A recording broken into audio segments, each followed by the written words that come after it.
Welcome, blonde women from London, other assorted people from London, and oh, hey, there's a few people of color this time. That's a change. To episode 550 of an Unearthly Podcast, streaming live on the 1st of November 2025. And this time we are doing a Modern Who era companion tier list. I am your host for the evening, Alex Fyrehart, joined as always by Bill Sylvia, the one in black. Hello. And Aaron RomeoMoon Burke.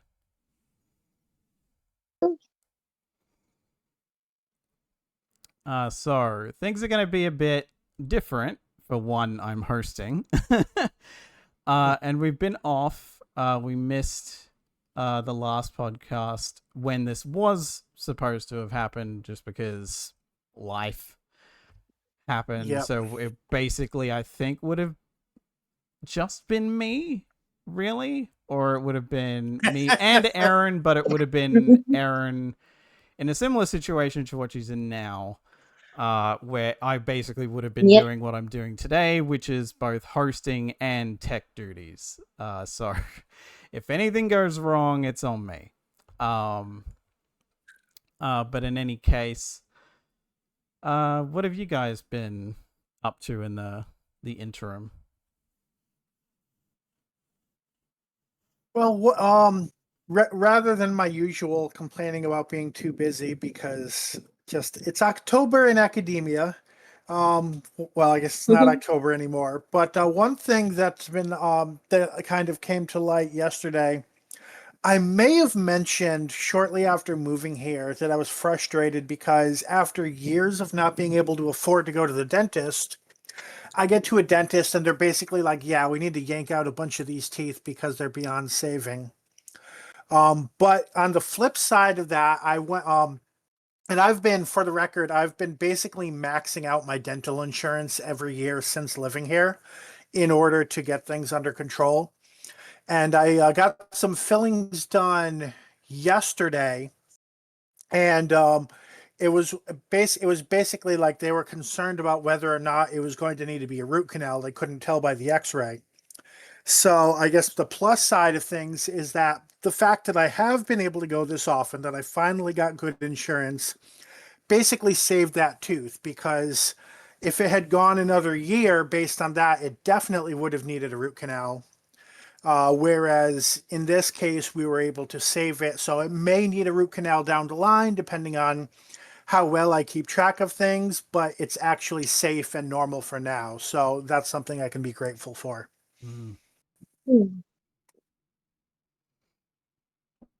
Wow, I really am approaching middle age. I'm here talking about dental hygiene as my banter for the week.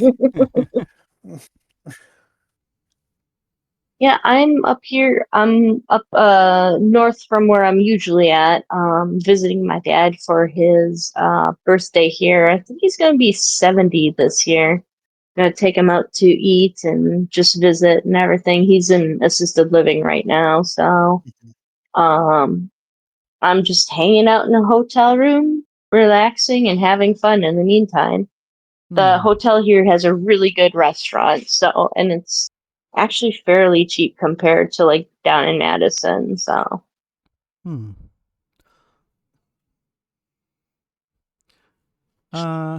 In terms of me, I've been like working a bit more, although a problem with my right leg that flared up when I started having to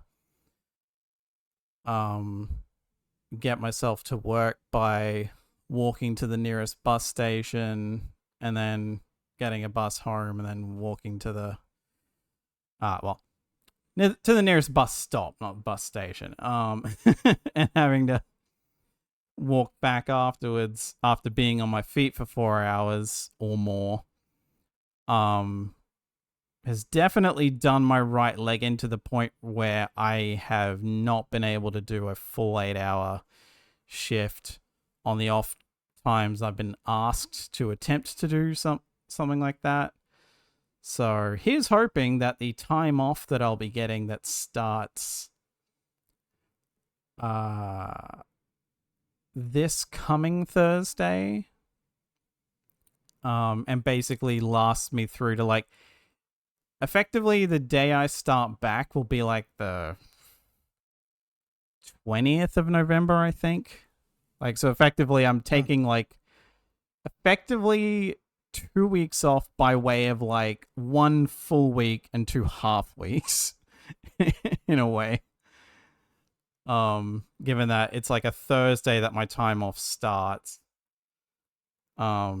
And then I start back like 2 Thursdays later, effectively.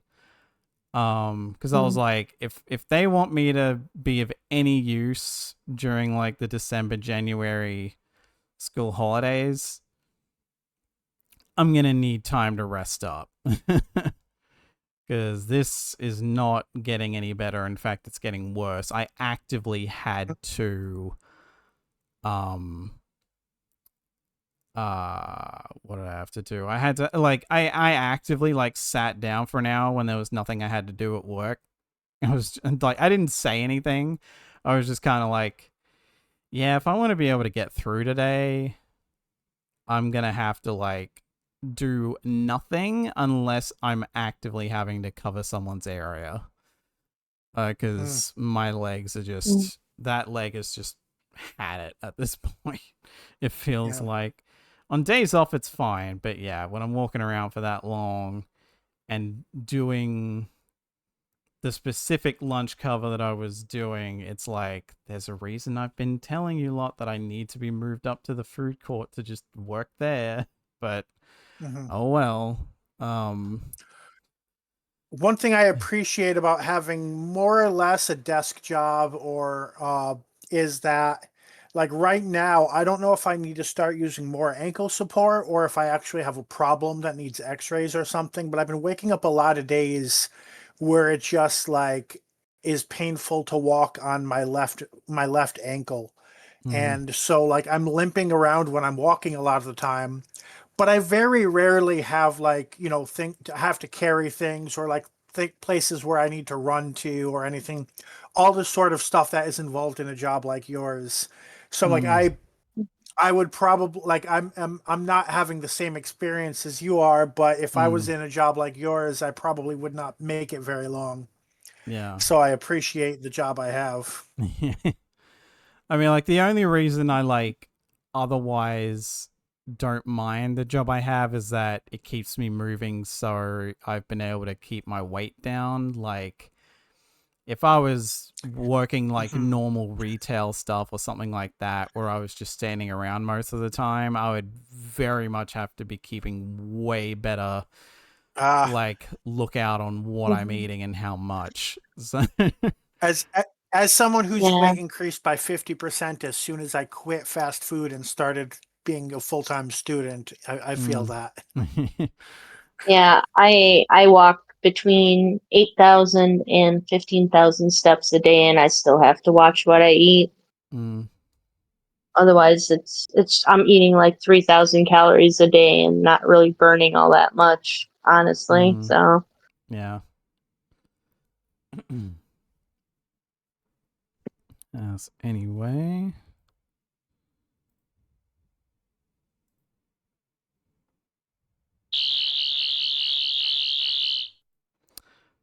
So on tonight's podcast, we're keeping it as brief as we can because this tier list is probably going to take up a lot of time and we are starting a lot later than expected because I was running behind. So basically we've got... At least we should be over before daylight savings time hits. That's in like 4 hours. So. So we've got birthdays, a lost story, one bit of news because it was like the one bit that I could think of that I feel like if we kind of have to at least address it now. Thankfully no geek talk and then just straight on to the tier list, which will technically involve some summary work. We will not have images for birthdays. We will have one for the lost story because I just kind of had one ready to go that I'd found elsewhere anyway. So apologies for that, but hey, this is what this is kind of on me for just being so reliant on us using Canva that it did not even enter my mind to have images ready to go. But in any case, so starting on the 11th of October, we have Nicola Bryant, who played Perry Brown from 84 to 86, plus worked for Big Finish since, turned 65. On the 14th of October, we have Katie Manning, who played Joe Grant / Jones, from 71 to 73, and came back again in 2010 for Sarah Jane Adventures, plus worked for Big Finish, turned 79. I guess also she was in The Power of the Doctor briefly. Yep.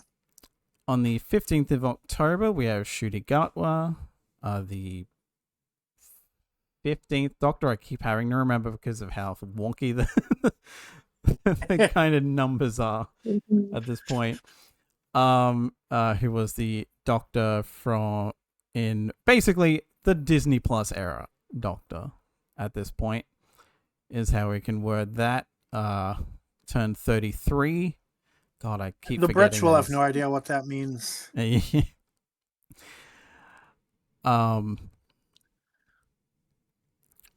the 17th of October, we have Mark Gatiss, who was the writer of 9 stories between 2005 and 2017, and the Probe movies with Liz Shaw, the narrator of Season 2 of Doctor Who Confidential, and other roles, plus work for Big Finish, turned 59.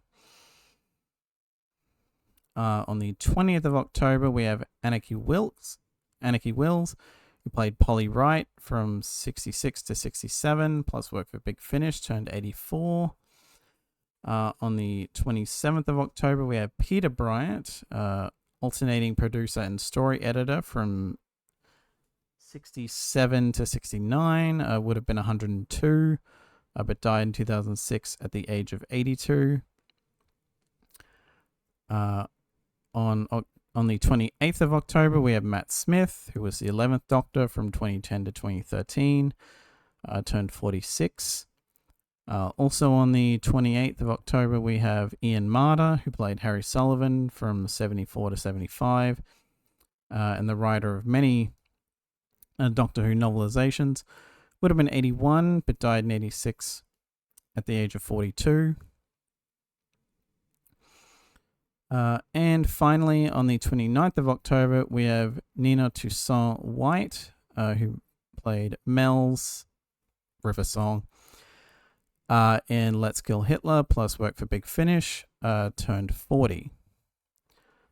So happy birthday to Nicola, Katie, Shruti, Mark, Anarchy, Peter, Matt, Ian, and Nina. And moving on from there, we have our lost story. Unfortunately, Unearthly Podcast has to report that we have lost the actor and disability rights activist Nabil Shaban at the age of 72. Just reading directly from the Cult Box article here. Jordanian British actor, writer, and disability rights activist Nabil Shaban, who is best known for playing Syl in the 1985 Doctor Who story Vengeance of Varos, died on the 18th of October in his home in 2025 at his home in London. He was 72. Born on the 12th of February 1953 in Amman, Jordan, Shaban was diagnosed with osteogenesis imperfecta, a brittle bone condition that shaped his life from infancy. At the age of 3, he was sent to England for specialized treatment, embarking on a journey that would transform him from a hospital-bound child into a theatrical force of nature. Spending his formative years in a series of hospitals and residential homes, he discovered solace and power in storytelling, drawing from the rich oral traditions of his Jordanian heritage. In the late 70s, Shaban studied at the University of Surrey. In 1980, alongside the late Richard Tomlinson, Shaban co-founded Greya Theatre Company. Apologize if I bastardized that. A groundbreaking ensemble dedicated to amplifying disabled performers. Under Shaban's influence, the company earned acclaim from productions like The Emperor in 1987, where he embodied Haile Selassie, Hamlet in 1988, and Fleshfly in 1996, an adaptation of Volpone. Shaban played the treacherous Menton trader Syl in Doctor Who, debuting in Vengeance and Varys in 1985, alongside Colin Baker and Nicola Bryant. He returned with venomous glee in The Mind Warp in 1986. He reprised the role in Big Finish audio dramas Mission to Magnus in 2009 and Antidote to Oblivion in 2013. And later the animated film Syl and the Devil Seeds of Arador. Beyond Doctor Who, his film credits include Born of Fire in 1987, City of Joy in 1992, Wittgenstein in 1993, and Children of Men in 2006. His 2007 play, The First to Go, illuminated the horrors faced by disabled people under the Nazi regime, while his Channel 4 special, The Strangest Viking, speculated that the legendary Norse warrior Ivar the Boneless may have shared his condition. Early works like Skin Horse in 1983, exploring disability and sexuality, and The Fifth Gospel in 1990, probing faith's intersections with impairment, established him as a fearless advocate of identity and exclusion. In 96's Without Walls, Super Crips and Rejects, he skewered Hollywood's sanitized portrayals of disability with wit and incision. Shaban was nominated for Best Actor at the Critics' Awards for Theatre in Scotland in 2005 for his portrayal of Mac the Knife in The Threepenny Opera. He also received an honorary doctorate from the University of Surrey. In 1997, recognized for his advocacy for the disabled in the arts. He is survived by his wife, Marcella Kristkova, whom he married in 2016, and his son, Zeniel Shaban Rogers, from his earlier relationship with Tina Leslie. A public memorial celebration is planned for early 2026 at the Greya Theatre, where friends and fans will gather to honor his life. The details are not yet finalized. So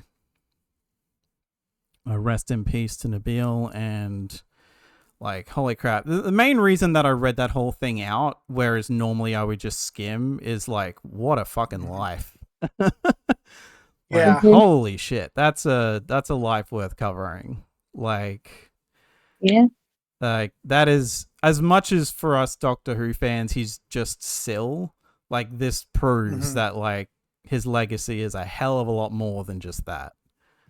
I mean, my first thought with Syl was, oh yeah, he was one of the few recurring non-main characters that had been, had survived up to this point.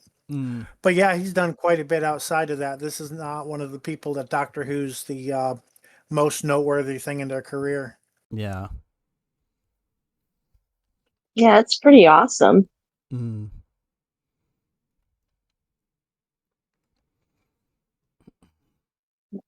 So yeah, condolences to his friends and family, and yeah, that's one hell of a legacy to leave behind.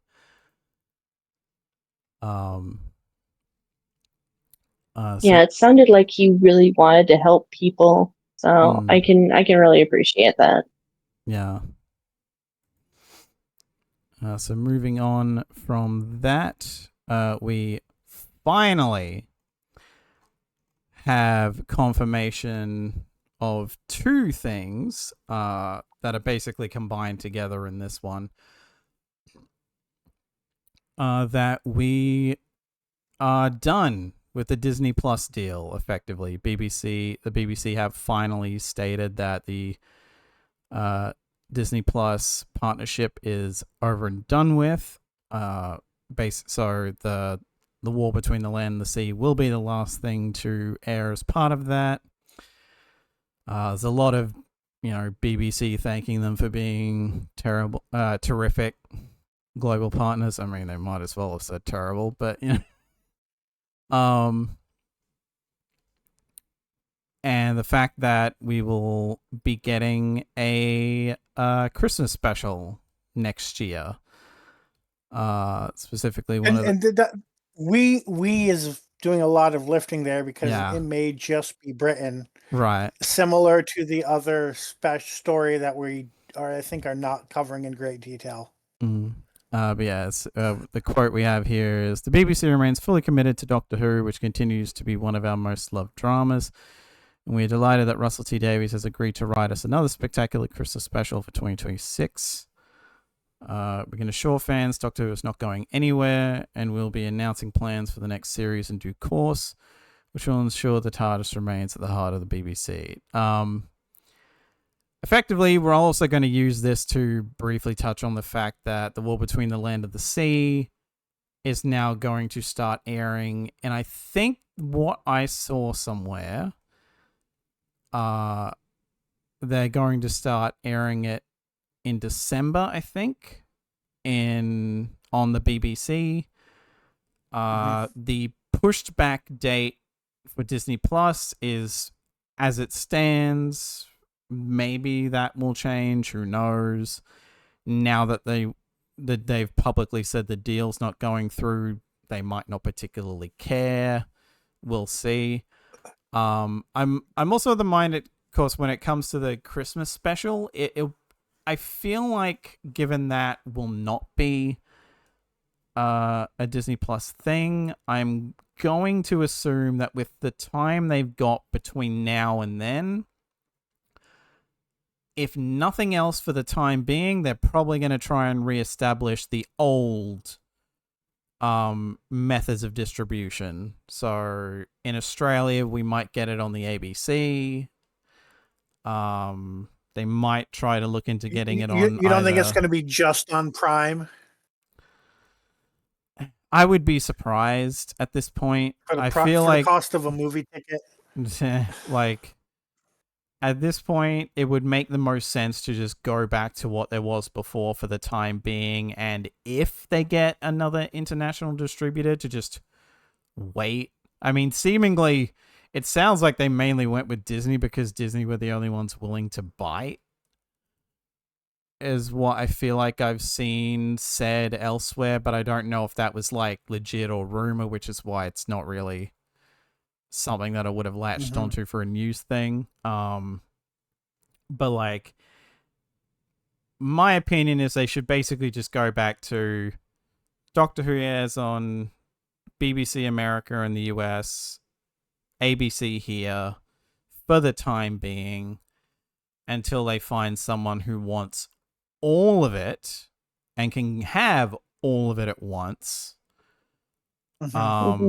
Or hell, honestly, because right now Modern Who I don't think is being distributed in the US except for Amazon. Yeah, pretty much, because I'm pretty sure like the deal with it being on HBO Max for a while ago, didn't it? Yeah. Yeah, so like either it would have to go back on there, or I mean, really, if they wanted to, what they could do is just go, okay, screw it, let's give people more of a reason to have BritBox and shove it all on there. Yeah. Like, put all of Classic back on there. I don't know if it's still on there in the US, but they took it off here. Put it all back on there. Put all of New Who up to this point on there. And then, like, after it finishes airing on standard TV, it goes up on BritBox everywhere, and just be like, that's how you'll get it. And just have local partners for other places that don't have BritBox. Like, that would be the simplest I'm guessing solution the reason for the it's time not being. I'm guessing the reason it's not is that BritBox probably has a smaller budget than most streaming platforms, and they want, it's a flagship series. They want a lot of money for it. Yeah. But I mean, whereas BritBox just can't do that. Yeah. I get, like, the only reason I would pitch putting it on there, even not as like, oh, this is where new episodes are going to be put like straight up to, so much as archived to, would be a matter of there's going to likely be more overlap for people who are shilling out for BritBox than there were people who only got Disney Plus to watch Doctor Who and then dropped off, and then got it again to watch Doctor Who and then dropped off. Like, people, if you're already into right now, like if you're already into very British television show, then you're probably going to be keen on all these other British television shows, or at least more likely to engage with them. I mean, yeah, there are people that will refuse to watch old shows because they can't stand the SD quality, or like the or they feel it drags too much. But yeah, I mean, the people are gonna have to. It does look like BritBox is the exclusive streaming home for classic Doctor Who in the US right now. Okay. So yeah, that would be, like, in my estimation, that would be the pivot, is just throw all of new up there, and then, and like eventually the stuff that went on Disney Plus, when Disney are able to let go of that, which God knows how long that'll be, chuck that on there, and just like in the lead up to the next series, it goes up on BritBox as just somewhere to have all of it in one place. it didn't even occur to me that they might still be hosting it even after they're not paying for new episodes. Because I guess it depends on, like, it's like how, like, even after the Netflix Marvel stuff fell through, it was still a while before it left Netflix and ended up on Disney Plus. So it might be something like that. Or even another comparison, how Netflix kept, like, they would produce a show for 2 seasons and then cancel season 3, and then still have the season, host it for however many years. Yeah, because it's probably a matter of, like, we're committing to this much, but we've also got streaming rights for this long of what we have, if nothing else. But in any case, moving on from that, we are not doing any Big Finish, and that was basically the only news, because, like, that's news where, like, literally the only development that could happen between now and, like, it'd be old news by the time we come back, because this is the end of this podcast season. Really the only additional thing that there could potentially be is if international distributors are somehow announced between then and now, but I would figure that'll probably be a while. Especially because for all we know, they can't even talk to anyone until after the War Between the Land and Sea is out. Because that's finally the final delivery of the last bit of that deal, and then they can talk to other people, for all we know. I don't know.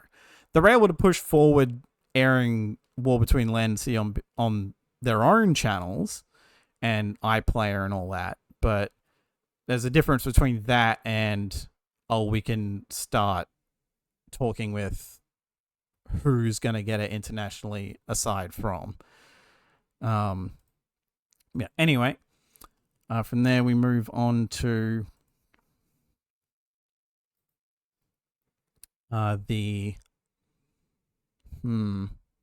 almost wonder if I can I move that also sideways? It's weird that Australia has King Charlie on their money, I think, but doesn't get iPlayer.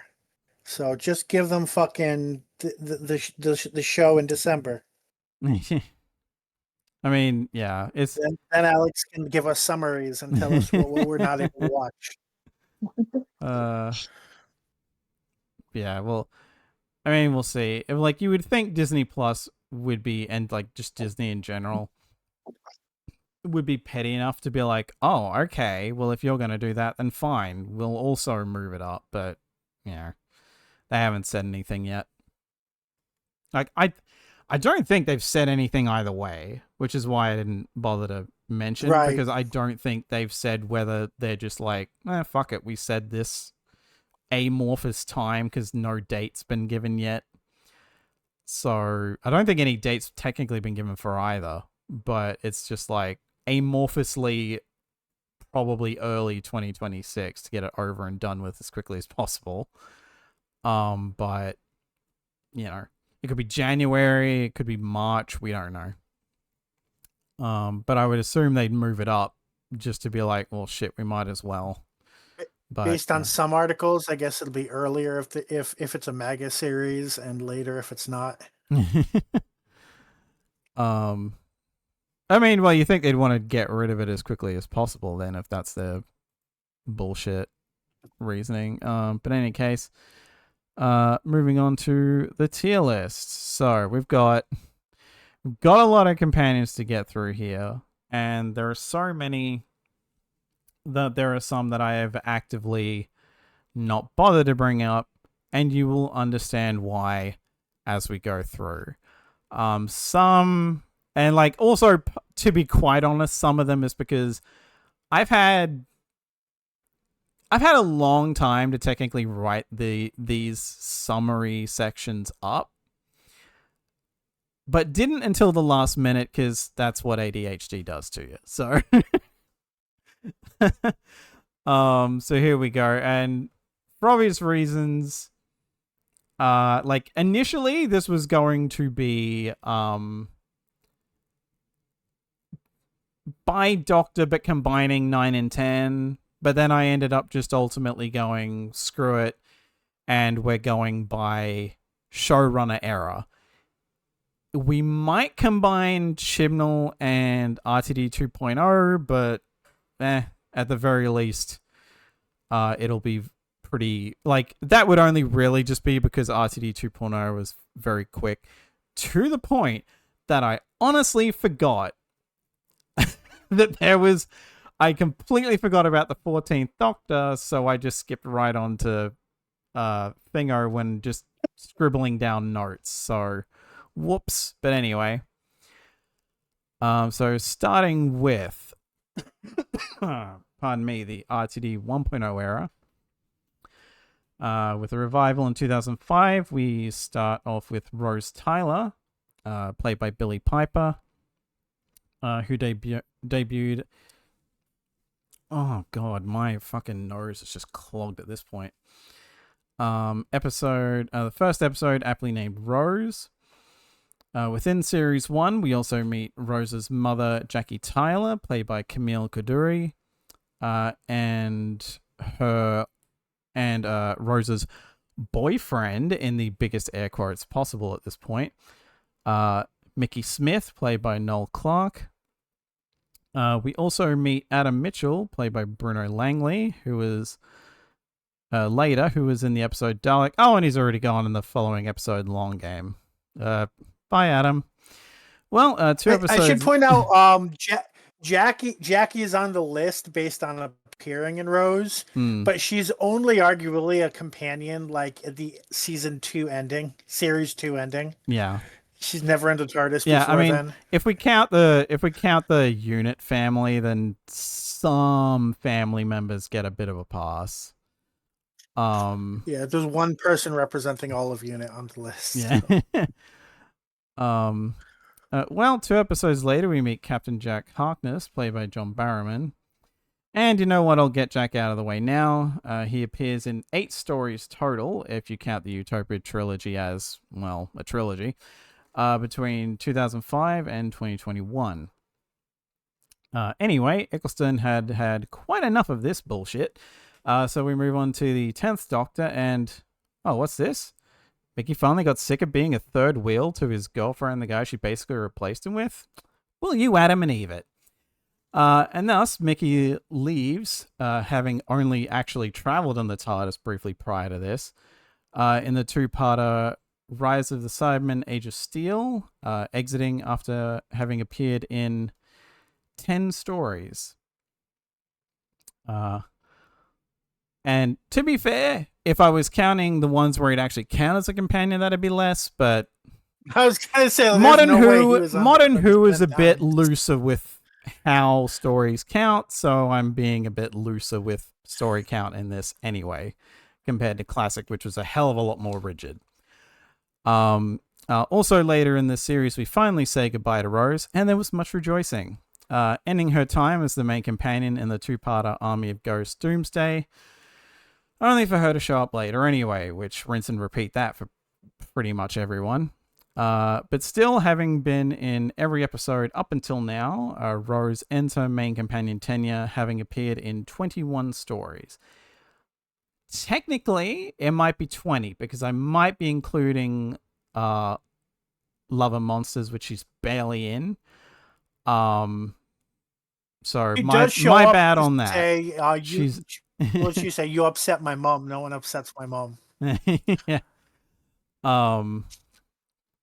So, like, again, fast and loose with what counts at this point, because otherwise I'd have to be, like, really meticulous.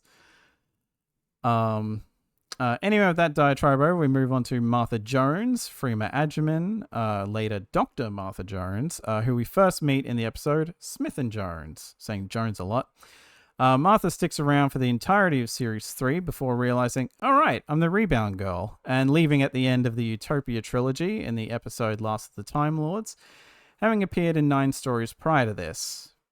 10 if you count the animated story The Infinite Quest, which did finish airing on TV before her initial run was over. Oh, and hey, with that, Martha became the second companion in New Who to actually leave the TARDIS willingly after Mickey. Fancy that. Finally, we move on to Series 4 and returning character, but now companion Donna Noble, played by Catherine Tate, and occasional, well, if we're bringing up Jackie Tyler, we are obviously going to bring him up, Wilfred Mott, played by Bernard Cribbins. Previously seen... Sylvia, on the other hand, does not get her own entry. Yeah. Previously seen in the 2006 Christmas special, The Runaway Bride, Donna is now a full-fledged companion in the story Partners in Crime. After sharing the spotlight with Martha occasionally and also getting a Dr. Light episode to herself, Donna exits in the two-parter Stolen Earth Journey's End. And like with Rose, doesn't have a choice. Because why would anyone want to willingly leave the TARDIS? Am I right? Anyway, where was I? All right. Donna left having appeared in 11 stories total, if you include The Runaway Bride. Okay, so again, as you can tell, like I was kind of trying to speed through that, but that was like 1, 2, 4 paragraphs. I did not include Adelaide Brooke or the thief whose name that people will probably be mad at me for forgetting. Basically the one-off, Lake. yeah, the one-off year of specials companion. There's like one-off companions. None of them traveled with the Doctor. They do not qualify. Yeah, like if they came back and had runs in like Big Finish and we ever got around to doing like, which that would be way off because I would have to listen to a lot more Big Finish for us to be able to do a Big Finish companions list. I mean, there's at least 2 people mentioned thus far have their own Big Finish ranges. So. Yeah, like I think if we were doing Big Finish, we'd probably either have to include only ones that are like exclusive to, or ones where the bulk of their run is more so Big Finish. Like Perry has had probably more adventures in Big Finish than she ever had on TV. Big Finish does publish Doctor Who stories more frequently than we review them at this point. Yeah. So we literally could not catch up with Big Finish unless we did this multiple times a week. Right. And again, it was one of those things, and we've joked about it before. For this to ever become a Big Finish podcast effectively, we would all have to have way more disposable income, or this podcast would have to be paying for itself. Yeah. So that's why we only do Big Finish occasionally. But anyway, going back to the start of this section, we have Rose. So I didn't really flip a coin or anything, so I guess we'll just go in alphabetical order. Starting with Bill. Where did you put? So Rose is a very Marmite companion. She's very much lover or hater, and I would say there are definitely times in her run that she's a top tier companion, but there's also times in her run where you're just like, come on, what's up with this girl? Like, I disagree with some people. I know some people really like her in series 1 and really dislike her in series 2. I'm a bit more the opposite. I find her to be a bit obnoxious in series 1, whereas by series 2 she's a bit more of a hero type character. So I kind of cut the middle and put her in A tier. Okay. Aaron, what about you? Are you aware that you just changed scenes a bunch of times? I did, because I accidentally realized, oh crap, I need to refer back to mine, and I don't have a thing. So I was like trying to finagle it. It didn't now work. We're back, so now we're back on the logo.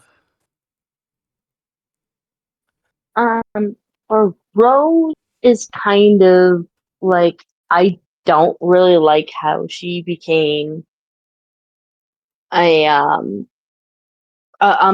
bit of a Mary Sue. Like, everything, I don't know, she just kind of dominates everything, even above the doctor a lot of the time. So, I really just came to really dislike her, especially by the time she meets back up with Donna Noble.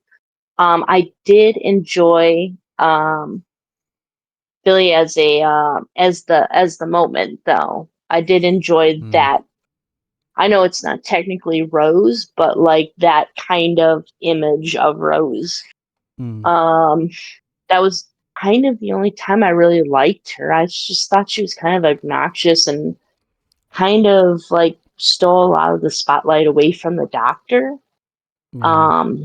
She was a good everyman, I mean, that is a positive thing. Like, I can see her as being someone from like the lower middle class areas of like England or something like that, kind of teaming up with him, which is, kind of, I don't know how often that happened other than like with Ace as another kind of lower class person that he teamed up with.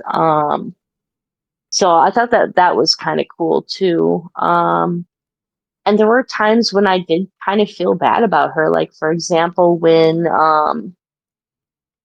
he kind of leaves her in season 2. And that I'm trying to remember what even happened in that episode, but I remember her like crying against the wall and everything like that. Don't leave me and everything. I really felt stuck sorry. She gets stuck in the parallel universe. Yeah, I remember. Okay. Yeah, and there's a whole like. Oh, I thought you said believes her. I thought maybe you were talking about the Satan pit or something. I mean, like at the end of at the end of Journey's End is when they like pair her off with the meta crisis doctor, and she's like, thinger. But like, yeah, it's the end of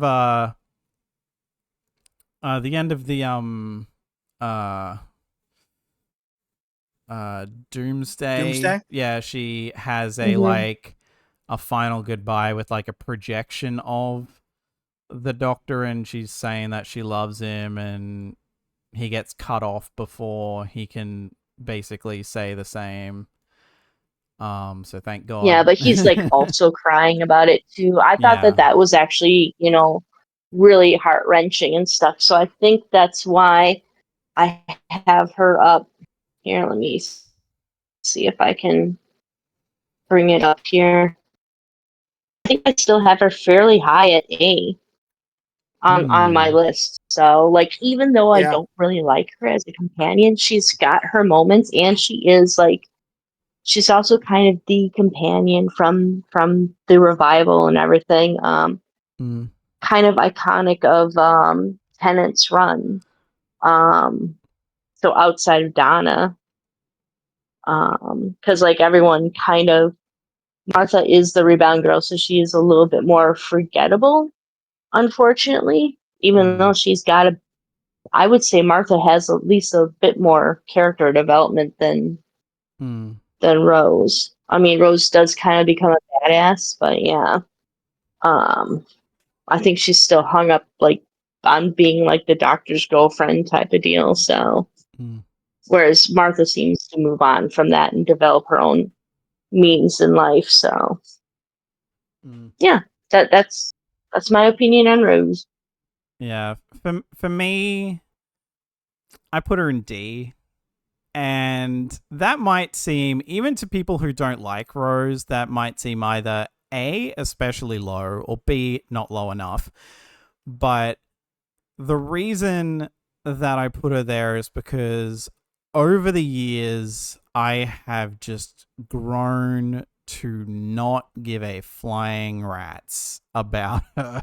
Like, she's fine to start with. Like, and then the romance shit kicks in. And not to mention rewatching Father's Day, which comes after, I'm pretty sure, like the whole stuff with Adam, who we'll get to.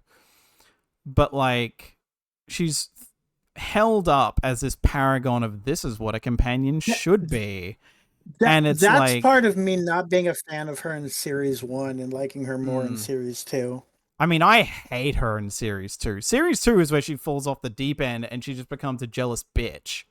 Like, in School Reunion, up until like the end, most of her interactions with Sarah Jane are, why the fuck are you still talking to your ex?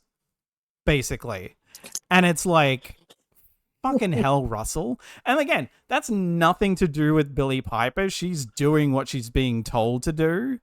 But like, fucking hell, Russell.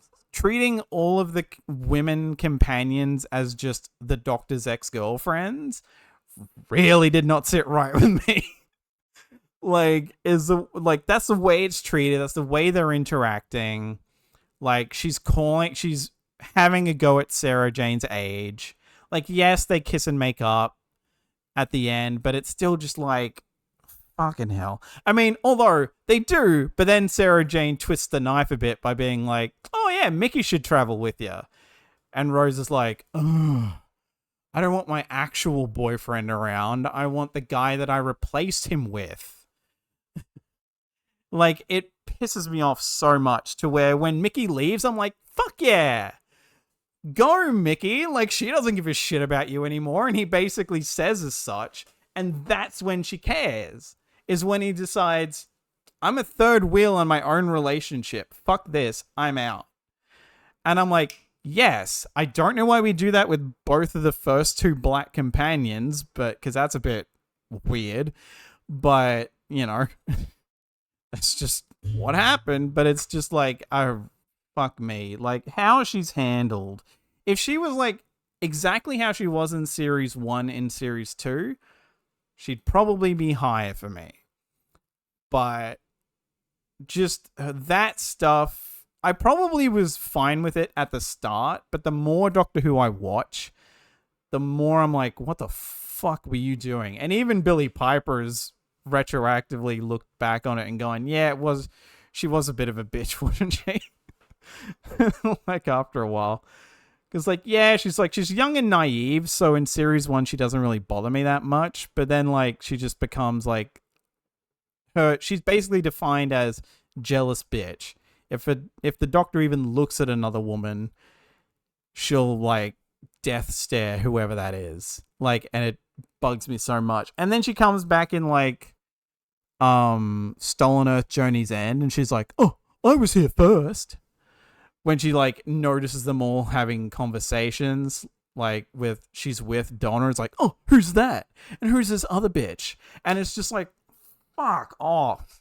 Go away. I'm so sick of that shit by the end of it. Like, you would think that I would put her in D, but it's just the fact that series 1, she's so like relatively whatever by comparison. It's really just that she goes from being like an A or a B. Series 2 just makes her plummet for me personally. Like, I'm glad that she got to have, like, Billie Piper got to have that stint as the moment in the 50th, because that is like the best shit she's done for the show probably ever. Mhm. So the funny thing is with 2As, honestly, you know what? We're going to do it differently, because like last time I would be like, oh, well, there's 2 things and a whatever. We're basically just going to take this as majority rules. She's just going to be an A. Because rather than the D like dragging her into being like B or something, I'm just going to go, 2 of you went A.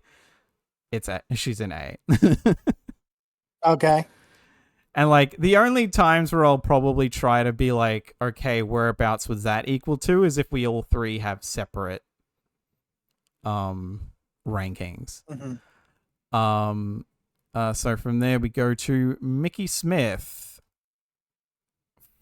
What happened, Russell? Like, what is, again, continuing on from the Rose rant, so I'll just start off with me.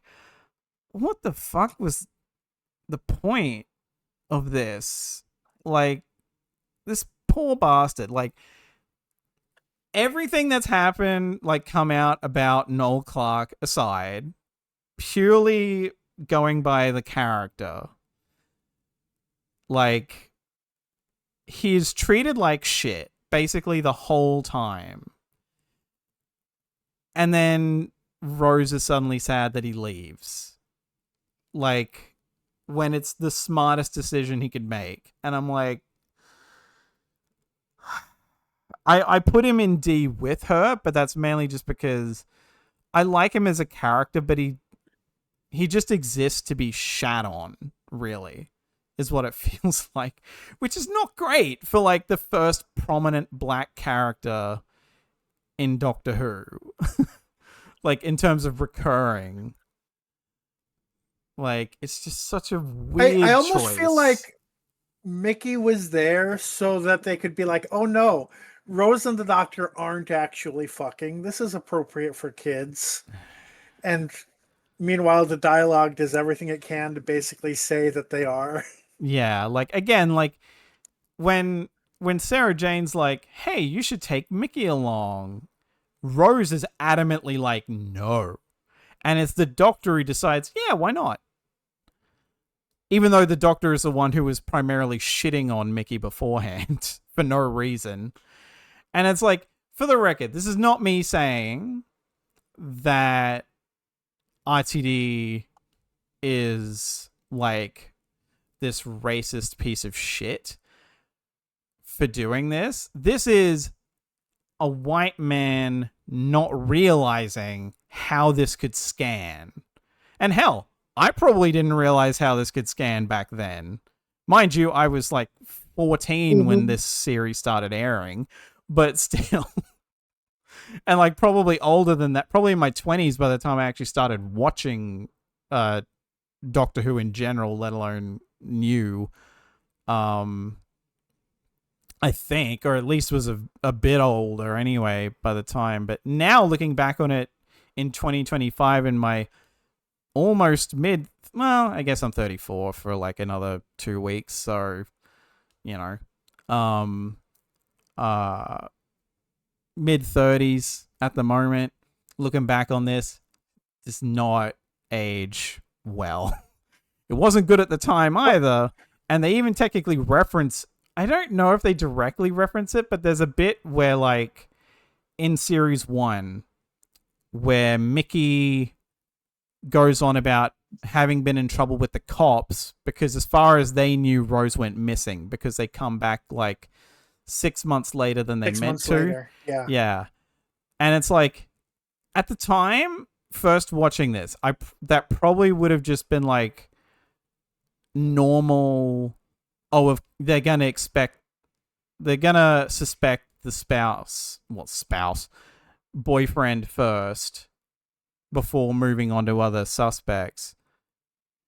But that really scans bad when it's like, well, of course the black guy is going to be really interrogated by the fucking cops over the disappearance of his blonde white girlfriend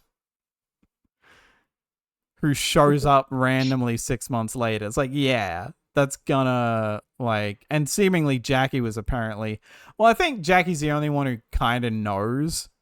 And, like, so maybe having a white person to back him up is what made everyone else, like, back off. But still, it's clear that he copped a lot of shit, and Rose does not care. Which, again, is part of the reason why I rank her so fucking low. Yeah. Since both sides of this, both the things we found out about Noel Clark and the part about a black man being judged more harshly than anybody else have both been mentioned, I feel like it's worth mentioning. In August, we kind of we almost reported his birthday. We did skip over it, but we're waiting on the final verdict for his trial with his libel suit against the Guardian. Apparently, he lost that libel suit, and the judge basically said that there was enough testimony given at that trial to basically say, yeah, the accusations were all true. Even though I don't think he ever had any criminal charges that were found against him, the judge basically said, yeah, he's guilty, and he does not get to claim libel. So yeah, if anybody else who was waiting on hearing more word on that, that is the case. But that's Noel, not Mickey. Yeah.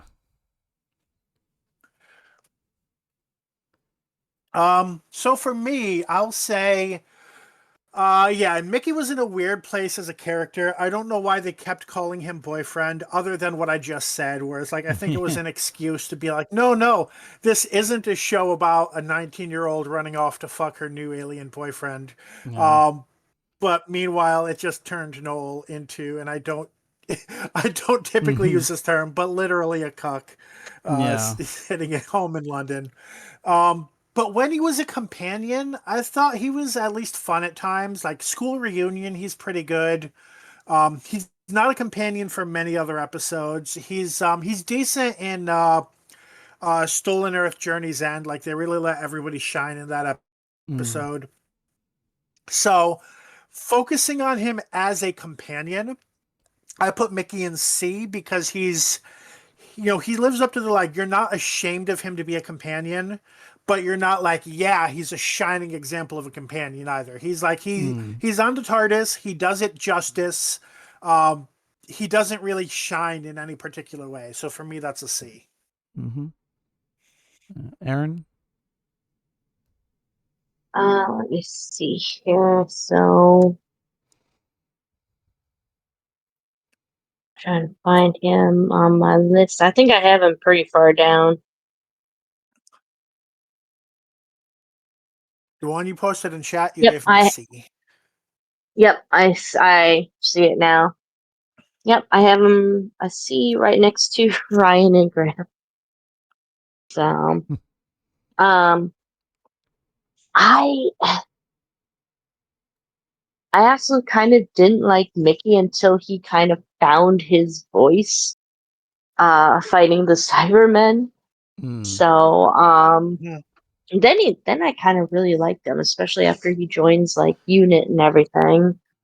Or wait, no, he joins Torchwood. Never mind. Wait, doesn't he? Because he and Martha team up in Torchwood, I believe. He's part of the alternate universe, like anti-Cyberman team.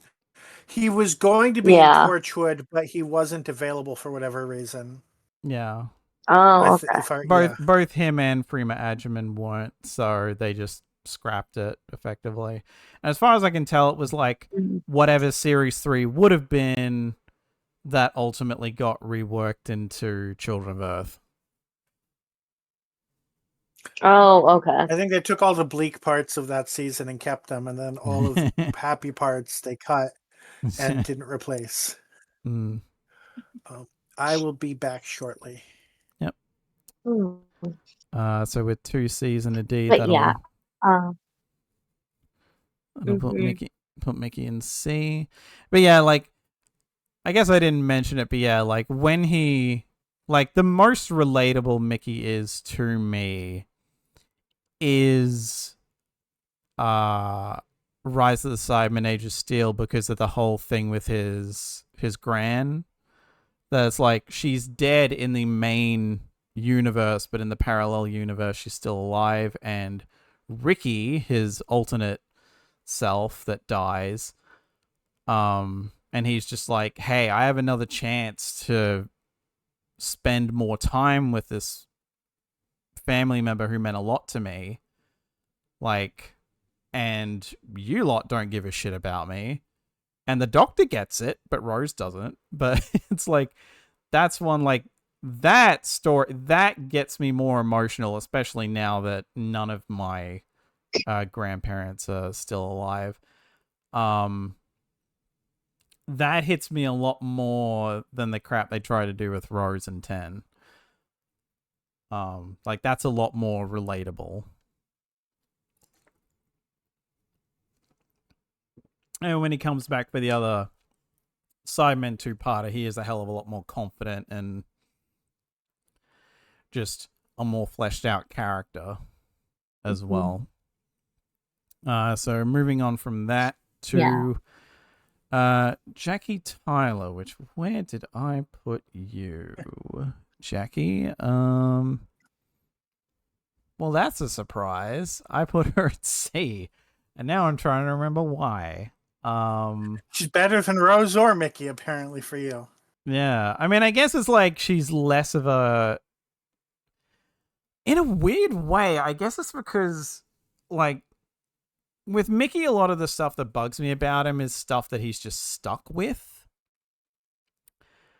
Jackie just kind of exists, but she also is allowed to, like, change somewhat. Like, she starts off very, like, anti-Doctor and all that, but then she has, like, the bit at the end of Series 1 where it's like, hey, he brought you back to me because he knew the situation was, like, really fucking dangerous, so I will, like, you know, I respect him for that, blah, blah, blah. And, like, she just, as much as some of the humor with her has not was probably never great to begin with. Some of it is kind of legit funny, and you can tell the actress is having a blast with it. And I guess it's, in some cases, it's just because they don't Her lean ankle's into. going. I said her ankle's going. Yeah, like, there's certain things that they lean into that I'm like, okay, I can go with this because they're not doing it a hell of a lot. Like, yeah, they have her hitting on some guys here and there, like the stuff with Love and Monsters and all that. Which, honestly, that's the funny thing, is that was one of the aspects of the episode that I actually thought was kind of funny, was her trying to flirt with this younger guy who's, like, completely oblivious, seemingly, to her advances. It's like, it's fun, at least in that way, rather than just rejecting her and being like, lol, you're old, or some crap like that. Which I think they do, like, once or twice with Jack, which is hilarious given he'll bang anything with a pulse that's legal. But yeah, and I guess also we just flesh her out a bit because we get the whole stuff with the husband as well, so we get some emotional stuff with that. And then her being sort of reunited with him via the parallel universe stuff. Like, mothers in New Who don't get a great run of things necessarily, but so like Better than mothers in Disney. yeah, like Jackie being relatively harmless, like evening out to being relatively harmless, is effectively why I have her in C. Okay. So for my own account, I really focused on just her specifically in the companion role, not as a character outside of that, which basically meant that she was on the TARDIS unintentionally. She spent an episode mocking the Doctor. It was funny, but like, she wasn't like saving the day or anything. I'm pretty sure she doesn't actually do anything other than be comic relief that entire time. Which really, like, she doesn't do much as a character in the show other than be comic relief anyway. So I put her in D. Like, she didn't just, she's not like, oh my God, get her the fuck off my screen. Like, that would be an F. But she's not, she's not really doing anything that lives up to the name of companion either. So that puts her in D for me. Aaron? For me, Jackie, I actually have kind of a bit more fond memories of Jackie than I do of Rose. So even still, I kind of put her higher up than a lot of people at B, because I just felt like she was kind of the sassy kind of companion before Donna arrived, and kind of the sassy older woman, I should say. But like, I think she brought a bit of life to the show. Like, again, another kind of lower middle class person who isn't necessarily as well informed about what's going on than Rose, but like I think she was she's the kind of first loyal to her companion's daughter. mother to appear in the show. Yeah. Yeah, I actually kind of enjoyed her just because of the comedy and the sass that she brought to the role. So, and she wasn't around for a ton of episodes, but when she was in them, I wasn't as annoyed with her. So, ironically, a kind of a better everyman than her daughter. In a yeah, way. kinda. And I will say, like, not the companion part, but like her role in the show, which is what I think a lot of what both of you are mostly talking about. Like, that was part of Russell's vision for the show, was like, we want a recurring cast. We want it to be more like a soap opera than past Doctor Who was. We want a family for the companion to go back to and live with. So, like, she was really instrumental in RTD's vision for what Doctor Who in the 21st century would be. Yeah. Mm-hmm. So with... And we've kind of, like, she's left a lasting legacy. We've gotten a lot of mothers since then. So we, between a B, C, and a D, that'll basically just even out to a C. And I'm not going to bother, especially because we're going to be running long. I'm not going to bother like with does that make her a high C or a low C or whatever? We'd be here all day. So we've been 3 companions for 30 minutes. Right. So Adam, I mean, this is very quick. Like, does anyone not give Adam an F? Yeah, like I'm pretty sure I put him in F. Yeah, I did. I put him in F. Like he purely exists to be this is not what a companion is character. Like, that's all he exists to be. He technically does what he's supposed to, but honest to God, I'm shocked that Russell didn't bring him back as like a villain or something, or like a lackey for a villain. Like later on, or like since coming back with the Disney stuff. Like, I'm shocked that he hasn't reappeared. But yeah, it's F. Mhm. He's like he does what he's supposed to, but there's only so far you can really go with that in the 2 stories he's in, and the like one that he technically counts as a companion for.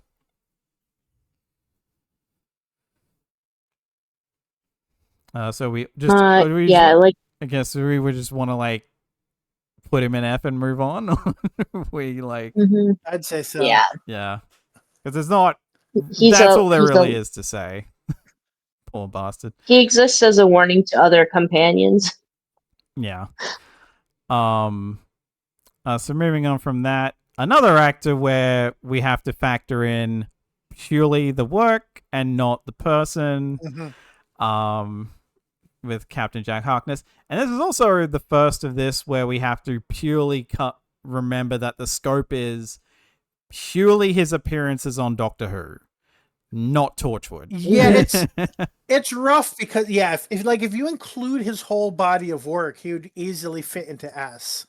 But if I look at him only as a companion, so only starting with the Doctor Dances and ending with Bad Wolf, or whatever that scope is. And I know you added in like Utopia and such, which I guess he traveled on the TARDIS for that too. But that even makes it harder. Like I put B because I'm thinking like, okay, we picked him up as like the scammer turned like uh this well what was it, time agent turned Yeah. scammer turned companion, who like basically is killed by the Daleks while he's like finding his moral ground. And then so I'm like, that he's a B. He's all right, he's fun to have around, but he's not like he doesn't quite like do he's playing second fiddle to Rose the whole time, and it's pretty obvious he's there to be an extra exposition character. Utopia, he's a bit more like, that's really playing up Torchwood more than anything else. So I have him just as a companion as a B.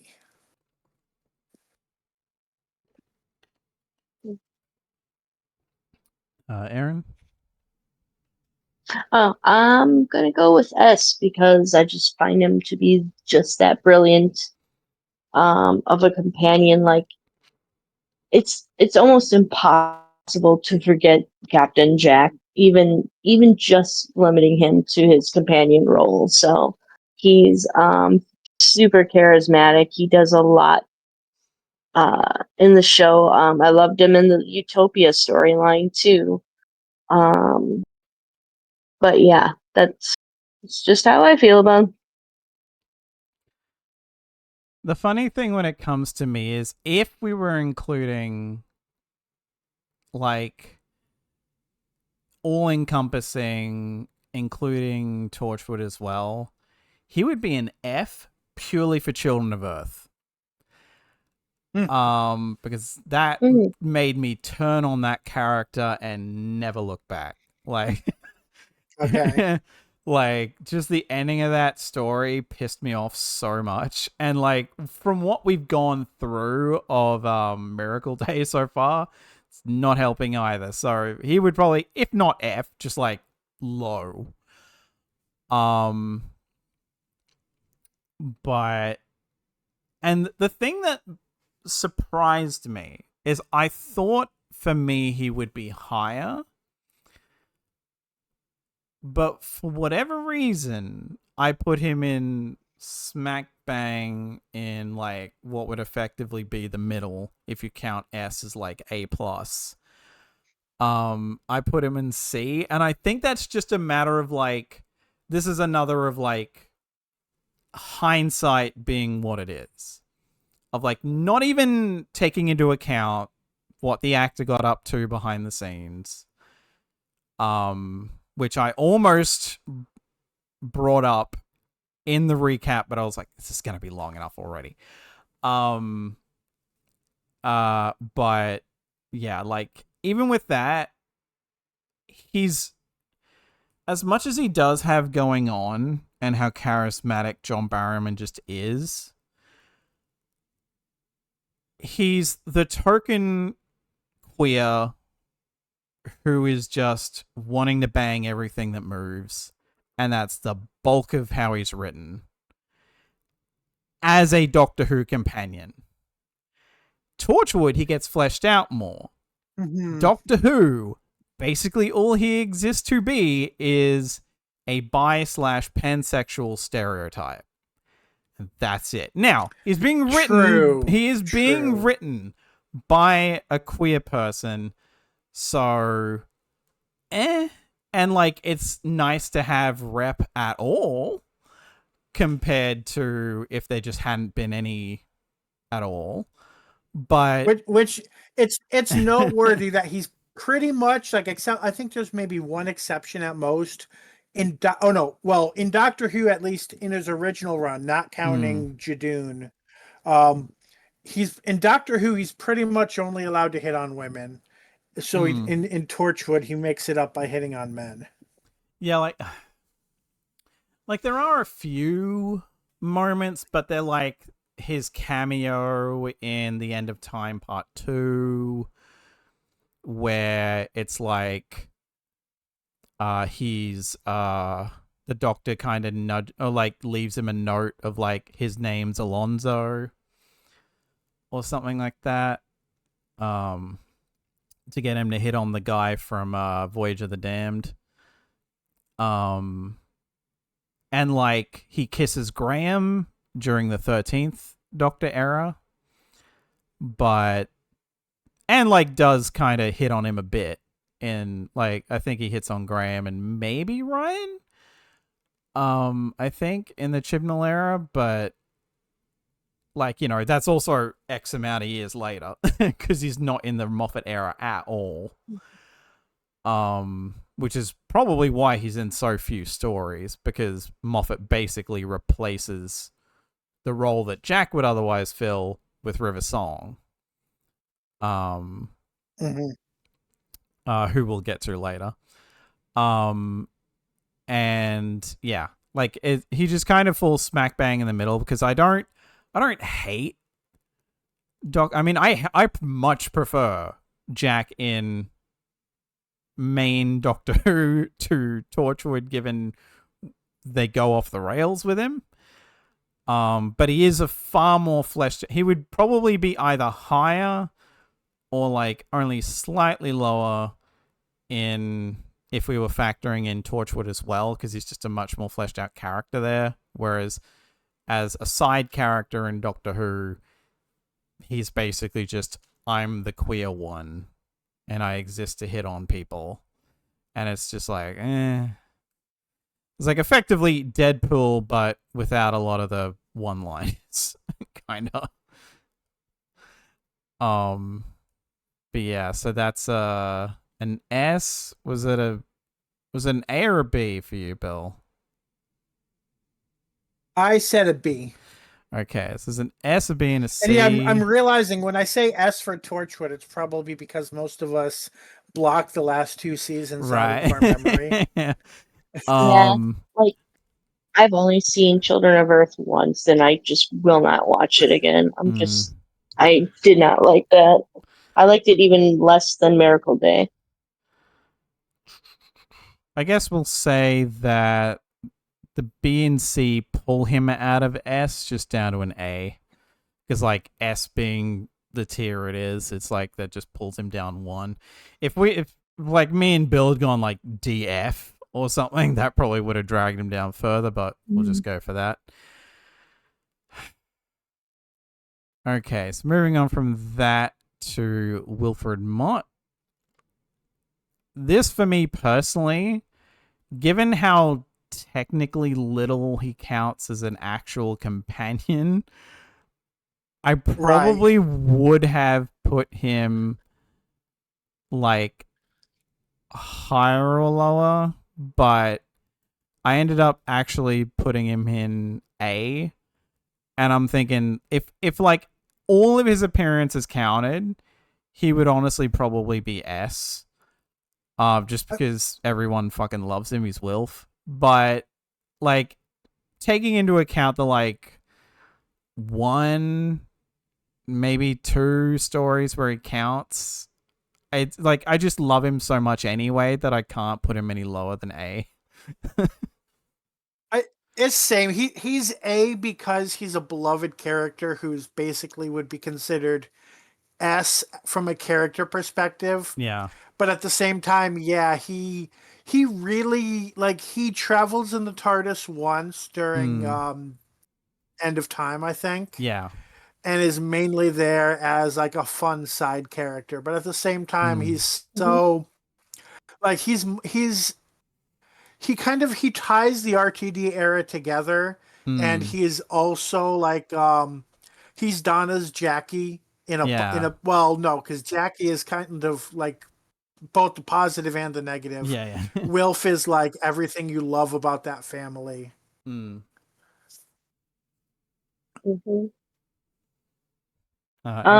He's S tier for me because he killed David Tennant's doctor. So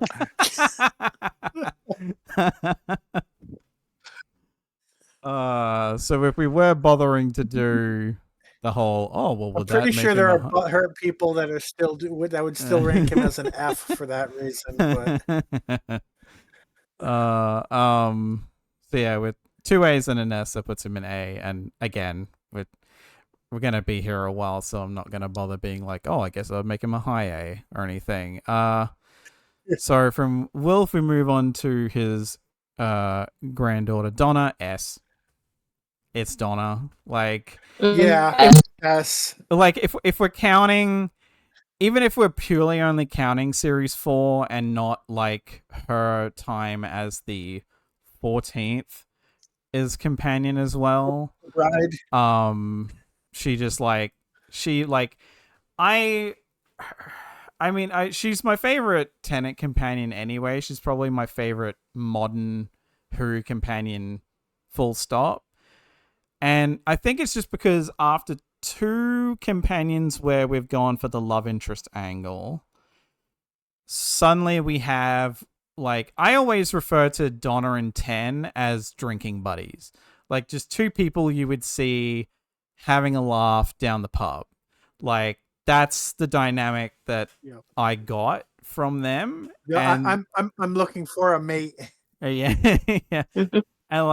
And just like that whole thing, and it just shows. And I feel like the success of Donna is also why we never, short of River Song, never try the love interest with a companion again. I mean, like, yeah, like Yaz gets lip service, but that was, Chibnall has basically said he basically just did that because of shippers. Every showrunner has a love interest. Yeah, like it, and like again, Chibnall even except only one of them is not on this list. Yeah, I mean, Chibnall basically said that he only really did that because of fan reaction, so that barely counts. But yeah, point being, Donna avoids that and like is better for it.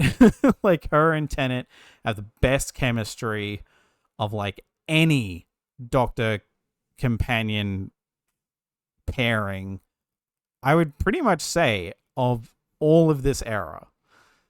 Like, from 2005 to now, that is the best chemistry that there's been. And it hasn't been topped since. It hasn't been matched since. There are some that come kind of close, but yeah, nothing touches it. Donna's amazing.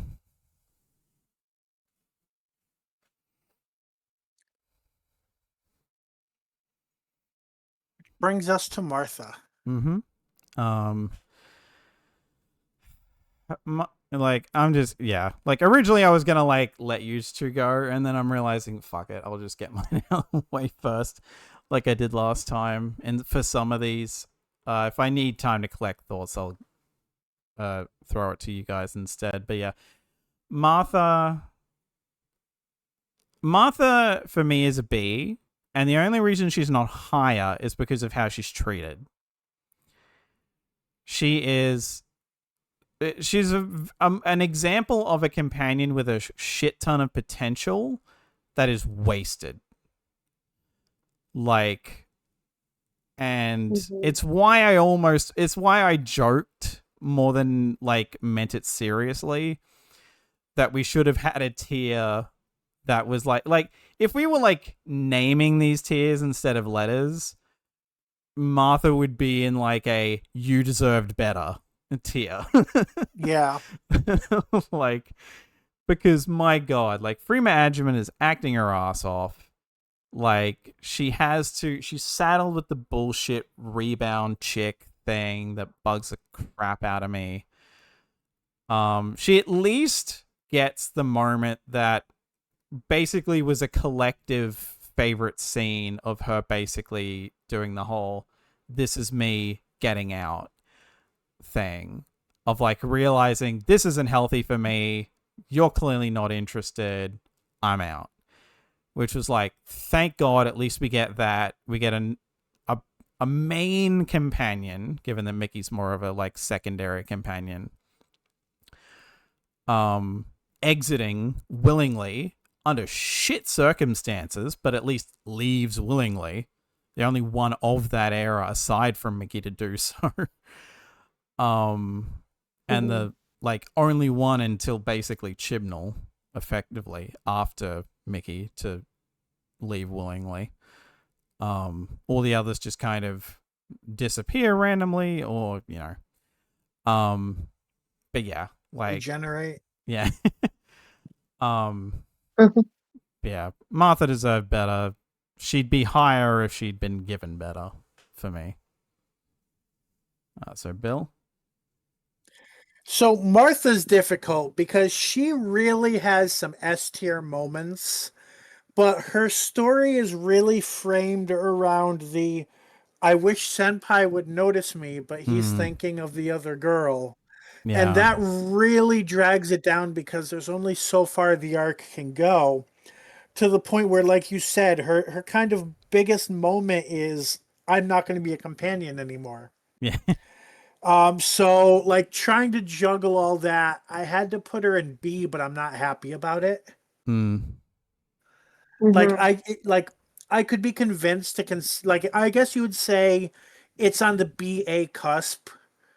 If there was like, if it had to be taken into averages or anything, like it's a B plus A minus sort of thing. I have her as a B. And unlike you guys, when you mentioned how she gets out, my favorite moment of Martha is when she names off the bones in the hands to in Family of Death, and that was just like to prove just how learned she was and how capable she was of being like a medical professional above that of a nurse, like being like an actual doctor. Yeah. So and that's one of the things that really uplifted her, fed really into her character, and yeah, I just really like that part. So Also, she was brilliant on Torchwood, but that doesn't count toward the ranking. Yeah. So with that, Martha, the second unanimous one, because we have Donna with a unanimous S, and now Martha with a unanimous B. So moving on to the Moffat era. I mean, technically, this is the next companion was introduced in an RTD episode written by Moffat. So we'll get to that. But in any case, now we move on to the 11th Doctor era. Given the war and meta-crisis crap is at the 13th. Screw it, we're sticking with 11th. Especially since we get our new companions in Matt Smith's first story, The 11th Hour, meeting Amy, the girl who waited pond, and Rory, the boyfriend who wouldn't die, Williams. During their run, we also meet someone I neglected to mention in the previous section because she makes more sense to bring up here, River Song, played by Alex Kingston. Especially makes more sense as we learn she's somehow Rory and Amy's daughter and also a Time Lord because she was born on a TARDIS, I guess. Moffat era, you learn to shrug it off. She's infused with the particles, yeah. What happens when you have sex in a bunk bed or something? Anyway, the time traveler's wife, River Song, debuted back in series 4, two-parter Silence in the Library / the Forest of the Dead, where she, died. And then because of time travel shenanigans, became a recurring character throughout the Moffat era. Also meeting the 12th Doctor before finally exiting the show in the Christmas special, The Husbands of River Song, having appeared in 11 stories total, and I think that was including her initial appearance with Tennant to get that 11. I could be wrong, but I think I counted that technically. We also meet Rory's dad, Brian Williams, played by Mark Williams, funnily enough, who shows up in the episode Dinosaurs in a Spaceship and The Power of Three, and also like a little webisode thing called PS that they never ended up filming. That was going to be in Angels Take Manhattan, I think, as an epilogue. Yeah, I think so. But in any case, skipping through the one-offs, Amy and Rory stick around till halfway through Series 7, with Rory having died and gotten better a few times by now. In the story The Angels Take Manhattan, Amy ending her tenure having appeared in 28 stories. So we're getting a big jump in numbers here. And Rory having appeared in 23. I forget if there were any ones where I probably shouldn't have, but I think that's correct with those. With those two gone, it's out with the old and in with the newish. As we meet Clara Oswald. There we go. Bloody hell, Moffat. Anyway, Clara the Impossible Girl Oswald debuts in either the Asylum of the Daleks, the Snowman, or the Bells of St. John. Take your pick. She then proceeds to stick around for 33 stories, if you include the 3 I just mentioned. All thanks to the season of single-parters. Yeah. Which is the most stories any companion has had in this era in terms of they're the main companion for them. I don't think anyone comes close even with subsequent appearances, but we'll see. I'd have to go through and, we're going along as is. Seeing out the end of the Matt Smith run and having 2 series with Peter Capaldi's 12th Doctor before exiting technically twice. Once in Face the Raven, and then ultimately being gone for real this time in Hellbent. After this, we get the last appearance of River Song in The Husbands of River Song, simultaneously meeting one of the Moffat era's final companions, Nardole, played by Matt Lucas, and the primary companion for Series 10 showing up in the Bill Potts. Of course, I forgot one actor's name to check, and it was Bill Potts' actor. That bugs the crap out of me. Pearl Mackie. That's it, Pearl Mackie. Some of them I could remember offhand, but I haven't, unfortunately, have not had to think about her in so long. And we'll get to the travesty with that. We get Pearl Mackie as Bill Potts in the opener of Series 10, the pilot. Bill and Nardole then stay on for the entirety of Series 10, both exiting in the finale, The Doctor Falls. Technically, they both have cameos once upon a time, but they're not main companions by that point, so doesn't count. Bill is in that story, technically, but she has had to go now. Her planet needs her and died on the way to her home planet by now. But in any case, Bill ended her run having appeared in 9 stories, with Nardole, if you include the 2 Christmas specials prior to Series 10, having appeared in 11 stories total by the time he leaves. Because I honestly forgot that he was in The Return of Dr. Mysterio, but when I read up on it, it's like, oh, he is. So I guess technically that would maybe count as his companion introduction, and his normal introduction was Husbands of River Song. But yeah. In any case, so going back to that, going back to where we are ranking people, we start with River Song. And I'll let you guys lead this because I forget where I put it, but I'm still kind of formulating how I'm going to word it. So, Bill, whereabouts did you put River Song? River Song is complicated and includes a lot of bad writing and some decent writing and some fun moments and a lot of weird moments. And I put her in B. I'm not super committed to that. I don't have a strong argument Oh, for thank God I'm not the only one who put her in B. it. I seriously thought you guys were going to put her in F, and then I would have to sit there and explain myself. If Matt were here, he'd put her in F.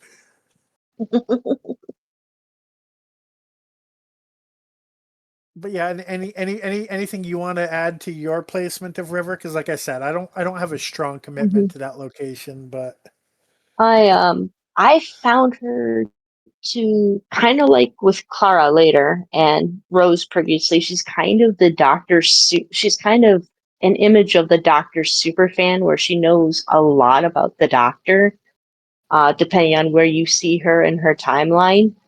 I do think she's in enough episodes that we get to kind of see her change and grow over time as a character. And I do like how they played with her timeline, where we're introduced to her at the end of her life, and then we kind of bounce around at the beginnings of her life too. So, and then eventually see her in the Husbands of River Song and such. So I thought, what was the Christmas one? Was that the Husbands of River Song? That was a exit from the show. that was a Christmas special. Yeah.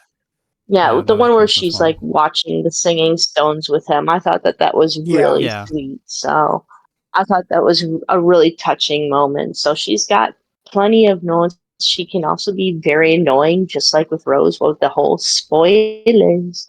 I hated that about those episodes. But I don't really hate River Song. So yeah, funny thing is, this is most of what I dislike about River is not the character. It's Moffat writing like there was the whole thing about like the Daleks being terrified of River, and we were like, that's not like, I don't know, like I guess some people would consider that part of judging the companion. I'm like, that's judging the writer and the Daleks, not so much judging River. I don't know. Yeah. I mean, hell, the whole thing of realizing that the Doctor might have mercy on them, but she won't, is at least a nice little thing of differentiating her from the Doctor and not just being the Doctor in a dress. Which we technically never I like get. how romantic too. Yeah, funnily enough, this is another unanimous one because I also put her in B because does Lala Ward wear a dress? She does. No, but she wears a pink. She does wear dresses. Yeah, she does wear dresses in some, including the technically non-canon, I guess, because it took them to animate it to finish it shorter. But oh. You said non-canon. I thought you were going to say the ad where they get married. And she does wear the pink and Time War pink Tom Baker suit. Yeah. Smurfette Tom Baker. Yeah, I never hated River, and I think the benefit is that, like Jack, she doesn't show up a ton. She's there, but she doesn't. She's not a constant fixture in the TARDIS, so you don't really have time. And I guess it's sometimes in the periods where people would get sick of her is when she's showing up a bit more frequently. But I guess far enough removed from it and whatever, she does kind of fall into the thing of stuffy old men trying to write strong independent women. It's very a name that people don't really care to hear these days, but Joss Whedon, it's kind of that. I feel like Joss Whedon would also kind of have that problem. With like, yeah, but they need more to them than that. But like, I feel like River's got more going on. Like, it's why I'm kind of glad that the Husbands of River song doesn't fuck her over. Like, that is one of her best appearances. Mhm. And it might just be that Moffat knew this is going to be the send-off for this character, so I need to do it justice. But yeah, like, you know, I mean, like, it's still the whole doctor's wife thing I can kind of do without, but at least it was like, I guess I almost wonder if he put the Time Lord stuff in there to just have it be like, well, see, now you don't have to worry about that skeevy thing of like, you know, Rose being 19 and the Doctor being over 1,000. And like, even if you just look at the physical age, like the actual actors, it was like a 19-year-old and like a late 30 something, I think. Maybe Tennant wasn't late 30s then, but like, you know, in his 30s. So it's a bit, that's a bit typical Hollywood, isn't it? Mind you, it's also kind of the inverse because we've got 20-something-year-old, like 20-something-year-old Matt Smith, like 28, 29-ish by the time I think he was doing stuff with her, compared to like 27 when he was cast. To Alex Kingston, who I forget how old she was when she started, but you know, noticeably older than Matt Smith. So it was an interesting dynamic there. And then she ends up being the younger of the two when she has interactions with Capaldi, which I think is only the once. Interestingly enough, yeah, she's primarily with Matt Smith. The episode where she learns he has another face is also her last appearance on screen.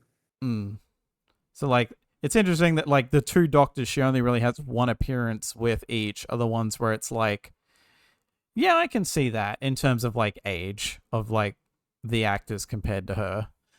And the other one is Matt Smith, where he's like the younger one in terms of actual human age. Yeah, like I like River Song. I've never particularly like, I know Randy would probably just like out of spite put her in Doesn't Count. Like, just to refuse to give her a rating at all. But yeah, like, I never really had an issue with her, and going back and watching some of her stuff since, I don't know. Like, could she have been better written? Yeah, but also there are worse examples of like the man trying to write a strong independent woman thing. Like, yeah, there are some like Mary Sue kind of moments, but it never gets like particularly bad for me personally. So I can like, and again, she's not a constant there every episode fixture, so it doesn't really have time to sit, especially with distance. So yeah. So with all Bs, that's a unanimous B. So both of our Bs so far are unanimous. Amy and Rory, I feel like we'll give ratings for both at the same time, but they don't necessarily have to be ranked together because Amy has enough time on the TARDIS without Rory that if you don't want to put them in the same, if you didn't put them in the same spot, like whatever. But yeah, like I ended up doing that, but it was more of it just felt right, but you don't, unlike some other couples, I feel like you don't necessarily have to, because there is a stretch of time where Amy is on her own. I mean, they also have distinct personalities and Right, act in yeah. their own ways. Yeah. Mhm. So Bill, where did you put I guess we'll cover both together, but again, you don't have to necessarily Mm-hmm. put them in the same spot. I mean, like most of the main companions, I put them in B. Rory is like, he kind of excels in the realm of like the secondary male companion. Like he is by no means a Mickey, or I guess is Mickey the only real one, I mean, one that we've had before this, but like he really, like, he could be like the third wheel, third fiddle type, but he really has a lot of standout moments that he kind of can stand as Amy's equal. And it's clear, like, the spotlight is on Amy, and he prefers the spotlight to be on Amy. But he's able to stand next to her as an equal companion. Amy gets all of the, like, all the writing and all of the spotlight of being the main character of the show for several seasons. She has some things that drag her down from being an A, but nothing really that drags her too far down. Um, Whereas Rory would probably need to be a bit more like of a main, like, leading character to be an A. So they both fall into B for me. Aaron? I put Rory as a B and Amy as an A, just because Amy gets so much more writing and development. And I actually really liked her character, especially as, like, just seeing her as a kid and then seeing her as an adult later, and then just kind of watching her and Rory grow as characters. That was really awesome. And I think, like, I don't know, because she's married, there is that kind of tension between her, Rory, and the doctor, but I don't really sense like a huge romantic attachment to her, uh, for her with the doctor. And Rory, I guess, is a bit jealous of her spending so much time with the doctor. But yeah, I just like how their story advances and how it all ties into Riverside. So Yeah, this is kind of interesting, because purely because of that, these two will now be split up on what ranking they hit, because I put both of them in A, which means Amy is going to be in A and Rory is going to be in B, because he got 2 Bs and Amy got 2 As.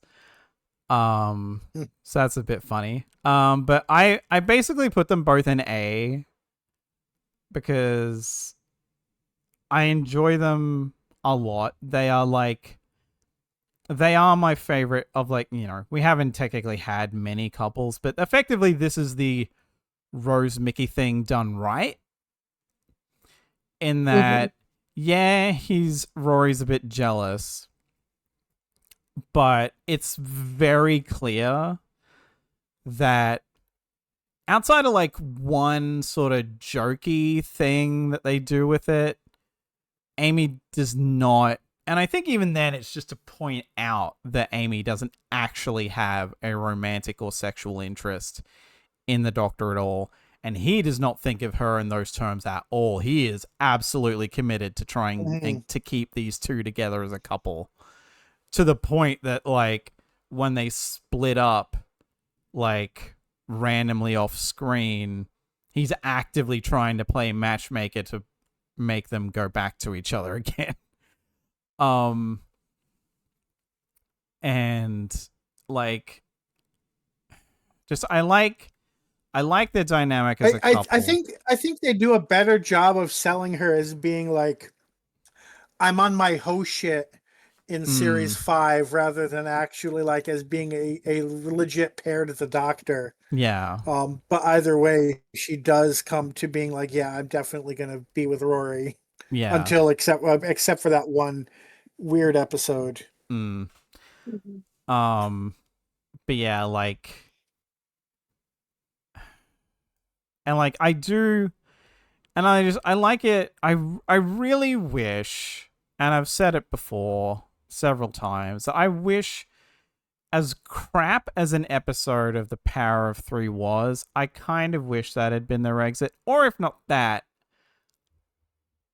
oh, what was it? There's another one that technically serves as something that could have been their exit, but for the life of me, I'm blanking on what it was. I think it was in series 6. Was it Night Terrors? Where he just like drops them off and then leaves. And the thing is, like, he almost lost them and he doesn't want that to happen again. So he just ditches them and leaves. Because he's like, yeah, no, I care about you two too much. I'm just gonna go off on my own for a bit. I forget what story that was. He does that right before Christmas every. But like, I kind of wish that had been like one of those two had been their exit instead of what their exit actually was. But the only reason, like, I don't hate it entirely because that's still another one of Amy being like, no, I choose Rory. See ya. And lets the angels take her. Like, again, steadfast couple. Like, yeah, they have that rocky bit in series 7, which bugs the shit out of me, but ultimately they're like, oh no, I think the problem was us traveling, like, probably more than anything else, and we probably need to step away from this, and then because this is new, they're forced off. But yeah, in any case, that's Amy in A, Rory in B.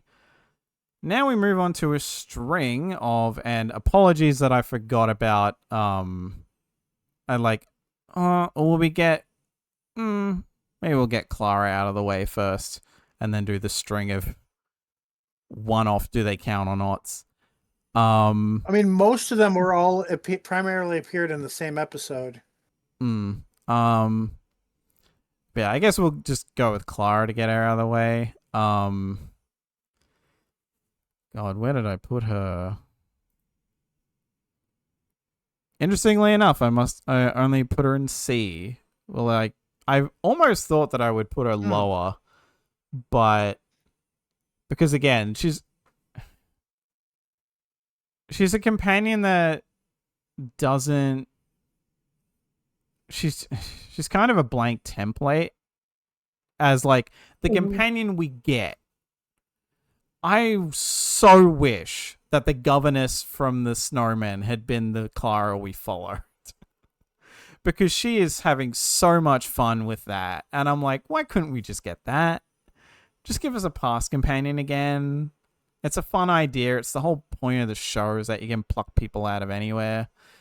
Like, and, you know, a governess from that point in England is a lot more believable to play with a bit of culture shock than, like, you know, the time they tried to get an ancient Greek or Trojan or whatever to be a companion and immediately realizing, no, she'll think she doesn't know what a key is, so let's not.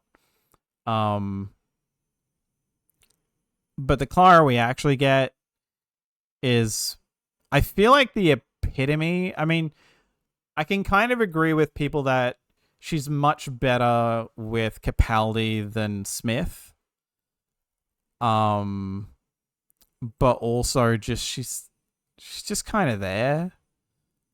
Like, she's just there. She's the epitome of a theme that has happened with most of, well, all of, except maybe Martha, the primary female companions up to now, in modern, where you've got Rose and the whole bad wolf thing. You've got Donna and the Dr. Donna thing. Like on your left too. Yeah.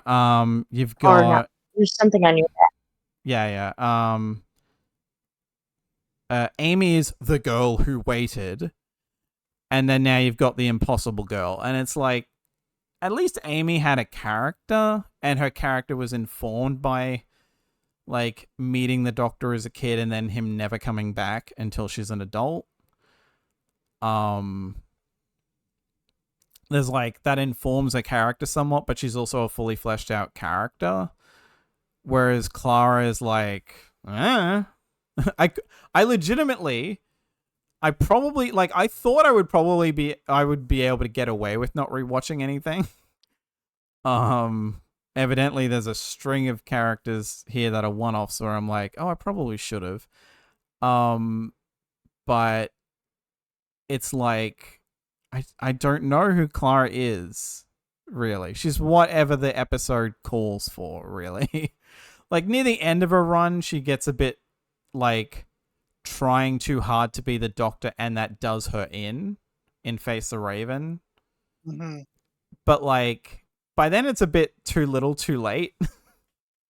So I'm just kind of like, I don't know who you are, but I don't hate you either, so you just kind of fall in the middle. And yeah, so I put her at C. So Bill, where did you put Clara?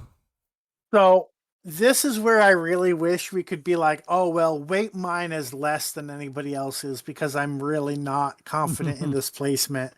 And especially after listening to you, like, I know all the reasons why I put her in A, but like, I also don't disagree with any of the things that you said. So what I was thinking when I put her here, and I mean, part of it is like, you know, Clara has the reputation of like, she's Moffat's attempt at Rose Tyler. And like, I think all the things they have in common are the things I like about both characters, and that like she's witty, she's clever, she's fun to have on screen. She does, you know, she does have like Clara, arguably more than Rose, may fall into that Mary Sue-ish thing of like I don't think she even really has that time of like being incompetent and like learning to become a great companion. She like I don't remember her ever having those struggles, and maybe it's just because it's been too long. Yeah. Literally, series 7 was the first stuff we reviewed on this podcast, and that's when she was introduced. So it's been a while since seeing her old episodes. And that was around the time they took Doctor Who off Netflix too. So like it became more you know, it became less of a just normal thing to watch. But like, you know, there's all of that, like, of just fun to be around. She does have her little thing of like, oh, I have a crush on the Doctor, but that literally, like, it's revealed in the same episode that the Doctor regenerates and nothing ever happens from it. So like, if you hate it, you can kind of just ignore that was ever mentioned. And then she has the whole thing, and it's like, you could love or hate this, where it's like, oh, she has her romance arc, and then when Danny Pink dies, she has her grief arc where she's just like, I'm going to keep going on adventures because then I don't have to face the fact that my boyfriend died. Which culminates in her basically like, I'm going to put myself directly in the line of fire because I have so much faith in the Doctor, and I'm so like nihilistic at this point. Yeah. And it ends up basically killing her, although now she's sort of immortal, which is just a weird Moffat thing. Yeah. So like, I have her at A, but it's like, it's weighted super weak to the point of like, if anybody, you know, I would say anybody who disagrees with that to go with the person who disagrees with me before taking mine. No, I would put her at A. Okay. I because so I see 3 different companions as being kind of the stand-ins for like the ultimate Doctor Who fan, and that's Rose and Riversong, and then of course Clara, who also seems to know so much about the Doctor, and she's literally just like a template for like a fan who's been watching Doctor Who for a really long time, because she seems to know.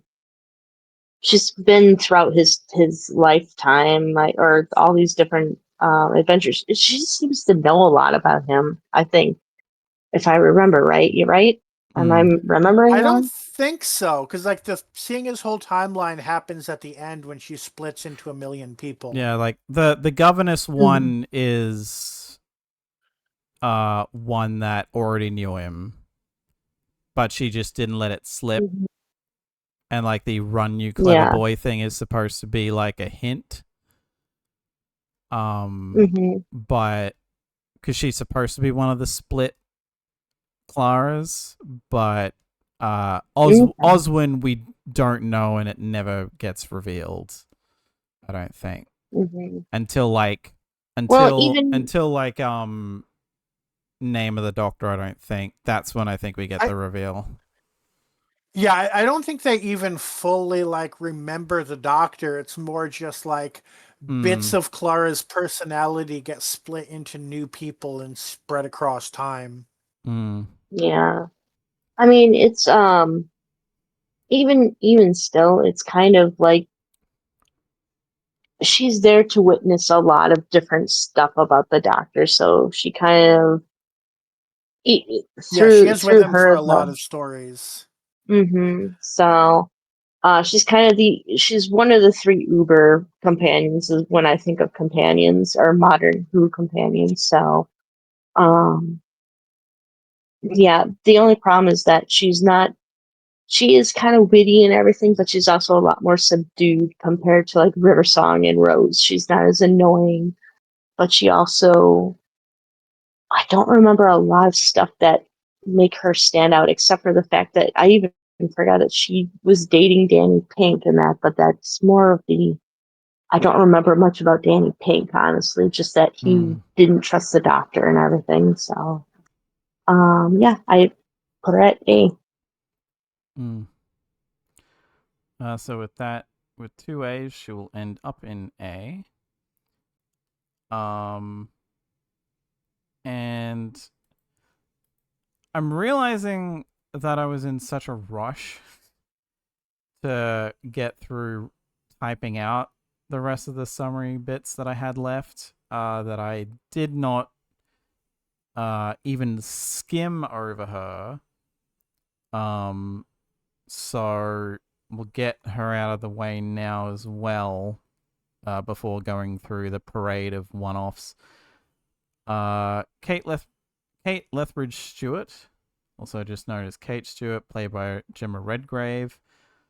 In both the Moffat era, the Chibnall era, and basically from the Moffat era onwards. Debuted in The Power of Three. She was the one I didn't originally have on the list because she never traveled into TARDIS until you were like, hey, what about Kate? And I'm like, oh yeah, I guess like if anyone who's never been in the TARDIS gets a mention, it's Kate Stewart. Yeah, because effectively she's, especially given that like unit have become a thing again. Like, mind you, she is absolutely like she's never been the sidekick, but yeah. So like I would say of the unit people that we have now, she's the only one who I would bother to think of. Like, I wouldn't even necessarily bother with like Osgood. Necessarily. Like, I like Osgood as a character, but I wouldn't think of her in terms of a companion.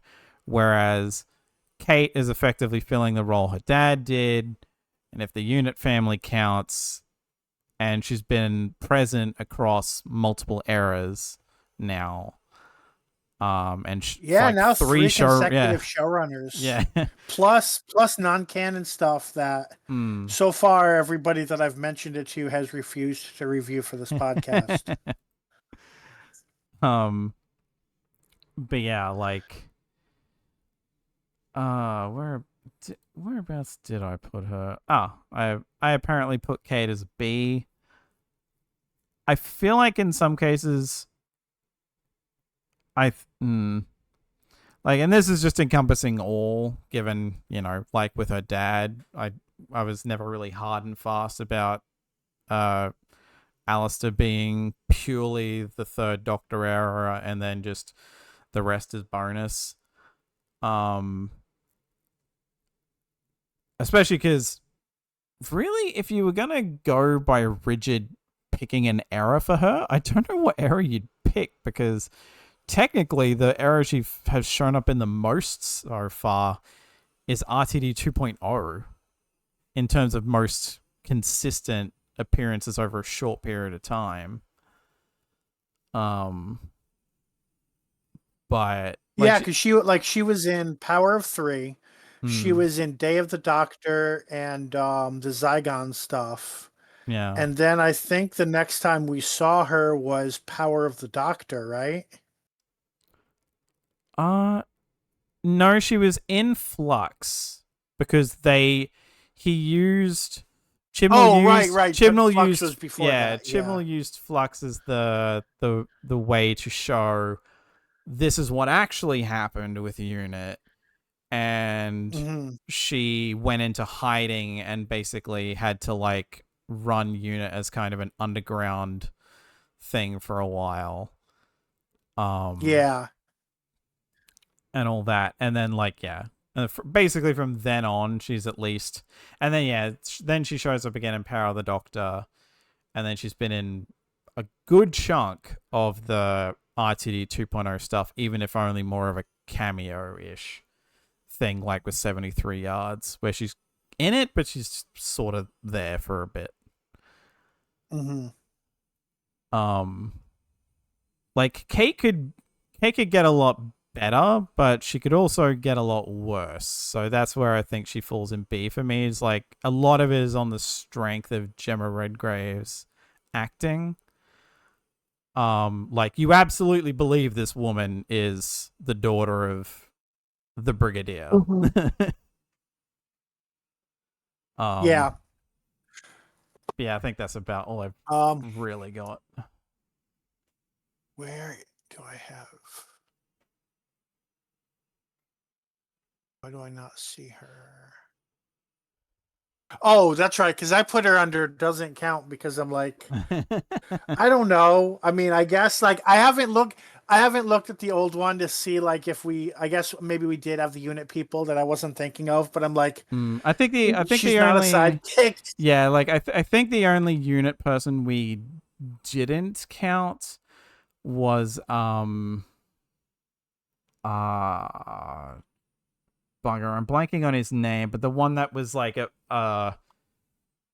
who like turned villain in Invasion of the Dinosaurs. We reviewed Mike. We did Mike Yates, yeah. Place Mike Yates on there. Oh, okay. So we did place him. Yeah, because I think all the people I put into doesn't count. We ended up ranking. Yeah. But yeah, I mean, I'm definitely behind Kate Stewart as a B. I mean, hell, she could go up there with A, although I only have 3 people in A, so that might be question. We've passed them all, so that might be questionable. But I mean, she's probably as good as any of the 3 that I put in A anyway. So yeah, A B cusp probably for me. I'm an A just because I see her as Lithrid Stewart's daughter, and it's just I enjoy the fact that she's been in so many episodes. So just like I did with Brigadier. So.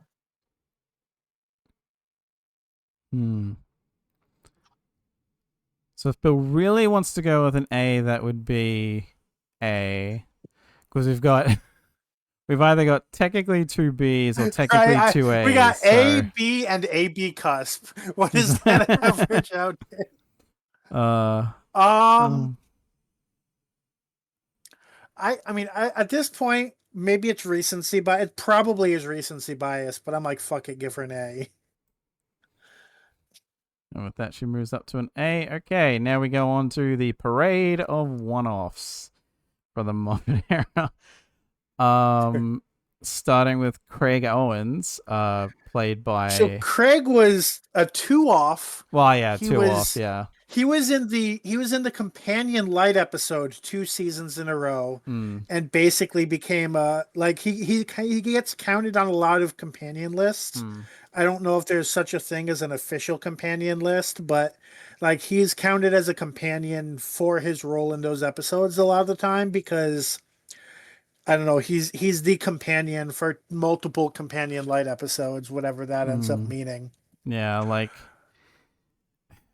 I just have him in doesn't count. Like I like those episodes fine enough, but they're 2 separate episodes I forget if he ever travels on the TARDIS technically. He but- doesn't. Actually, I just So- checked my list, even though like I put him because he's considered a companion by so many, and I always bring him up when we're counting companions. I did put him under doesn't count on my list. Like, again, not a bad character. But yeah, it's just two unconnected technically two unconnected appearances. Not a bad character by any stretch, but I wouldn't really think of him as a companion. Meanwhile, the person who put him in A is AFK and cannot argue her case. But in any case, with two doesn't count. That's a doesn't count. This is where I wish I had. I just realized we're 2 full hours into the stream, and we have a lot left to go. Yeah. Yeah, this is why counting this kind of feels like a let's finish it up another time because there's 2 rows left.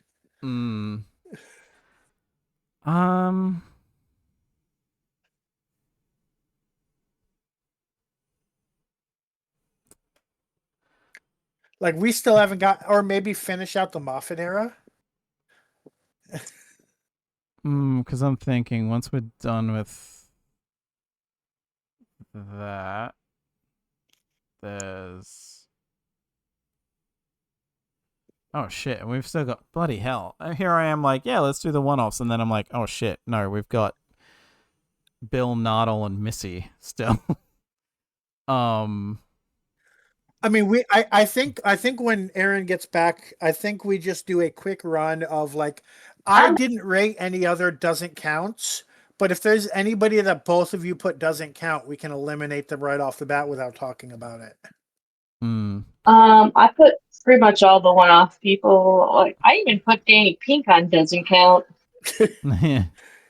So maybe everyone left that Alex put in doesn't count. We just immediately put there.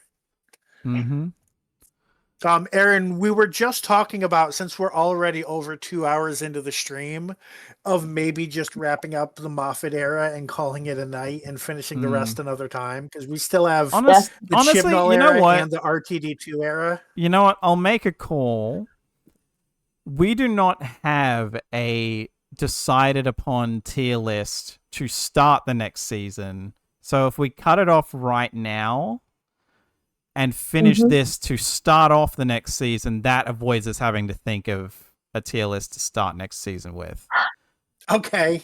That works. Okay. It's our very own two-parter. It's a two-parter. We're ending the season on a cliffhanger. Quite a substantial cliffhanger, depending on how things go. But well, I've got someone trying to speak We've next never to me, ended so on a it's probably a good cliffhanger. idea. Yeah, like especially with what the time is where you guys are, because it's like it's the like mid afternoon for like late afternoon for me, but it's like God knows when in the morning for you lot. Yeah, it's 1 a.m. It's 1:03. So Plus, we have daylight savings coming up yeah. tonight. Yep. So I guess just as a quick recap to like sign off with, we've got for now, Donna. How about we do the quick elimination round first? Anybody that you were about to throw into doesn't count. That'll be our last thing. Okay, so let's see. What are the character names? That's the problem with some of these.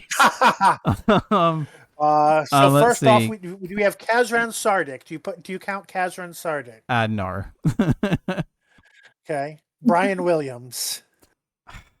I love him. He's only really in 2 disconnected episodes, so no. Okay. John Riddell. Nope. Queen Nefertiti. No. I forget the sister's name. The brother's name is Artie. They both start with an A. It's like Allie and Artie or something.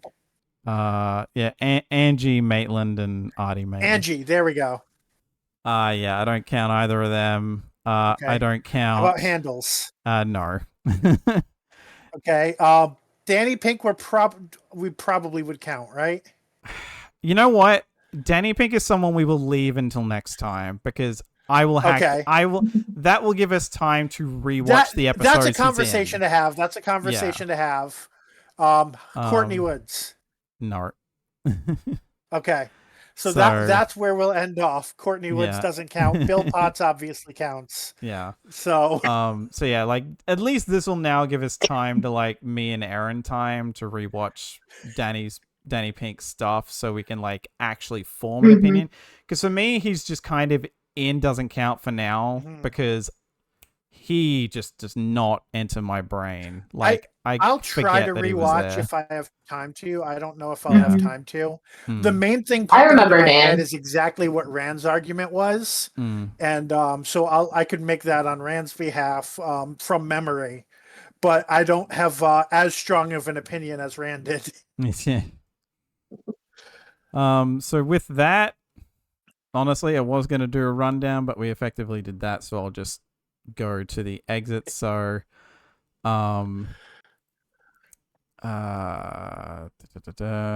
just a sec.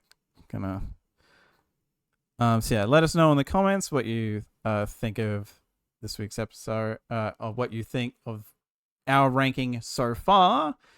Let us know where you would rank all these characters and other ones besides that we didn't. Were we a bit too mean? Were we not mean enough for some characters? Did you enjoy me roasting the hell out of Modern Who with my with my summaries? But yeah, did we skip anyone that you think should have counted? Yeah, like were there any other? Should we have counted Kylie Minogue's character in Voyage of the Damned, even though she's a one-off who dies? Like maybe one day we'll do. Like it has a big finish range. Yeah, like maybe we'll. Oh no! Sorry, she doesn't have a big finish range. That's Planet of the Dead. Yeah, maybe we'll like at some point do a tier list specifically of one-offs because that would be pretty quick. I feel. But so like a pseudo companions tier list or something. But in any case. So just don't forget to like the video if you've listened this far, subscribe on YouTube to get our exports every week, or follow us on YouTube to get notified when we next stream.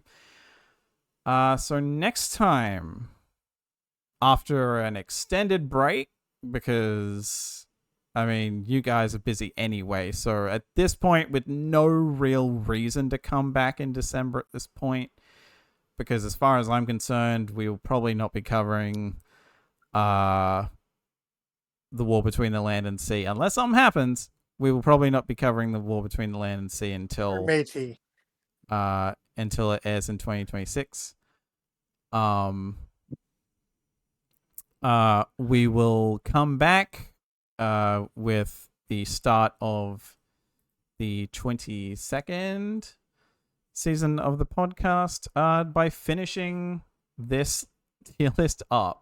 So, please, for the love of God, BBC, whatever news you have in the interim time, make it brief.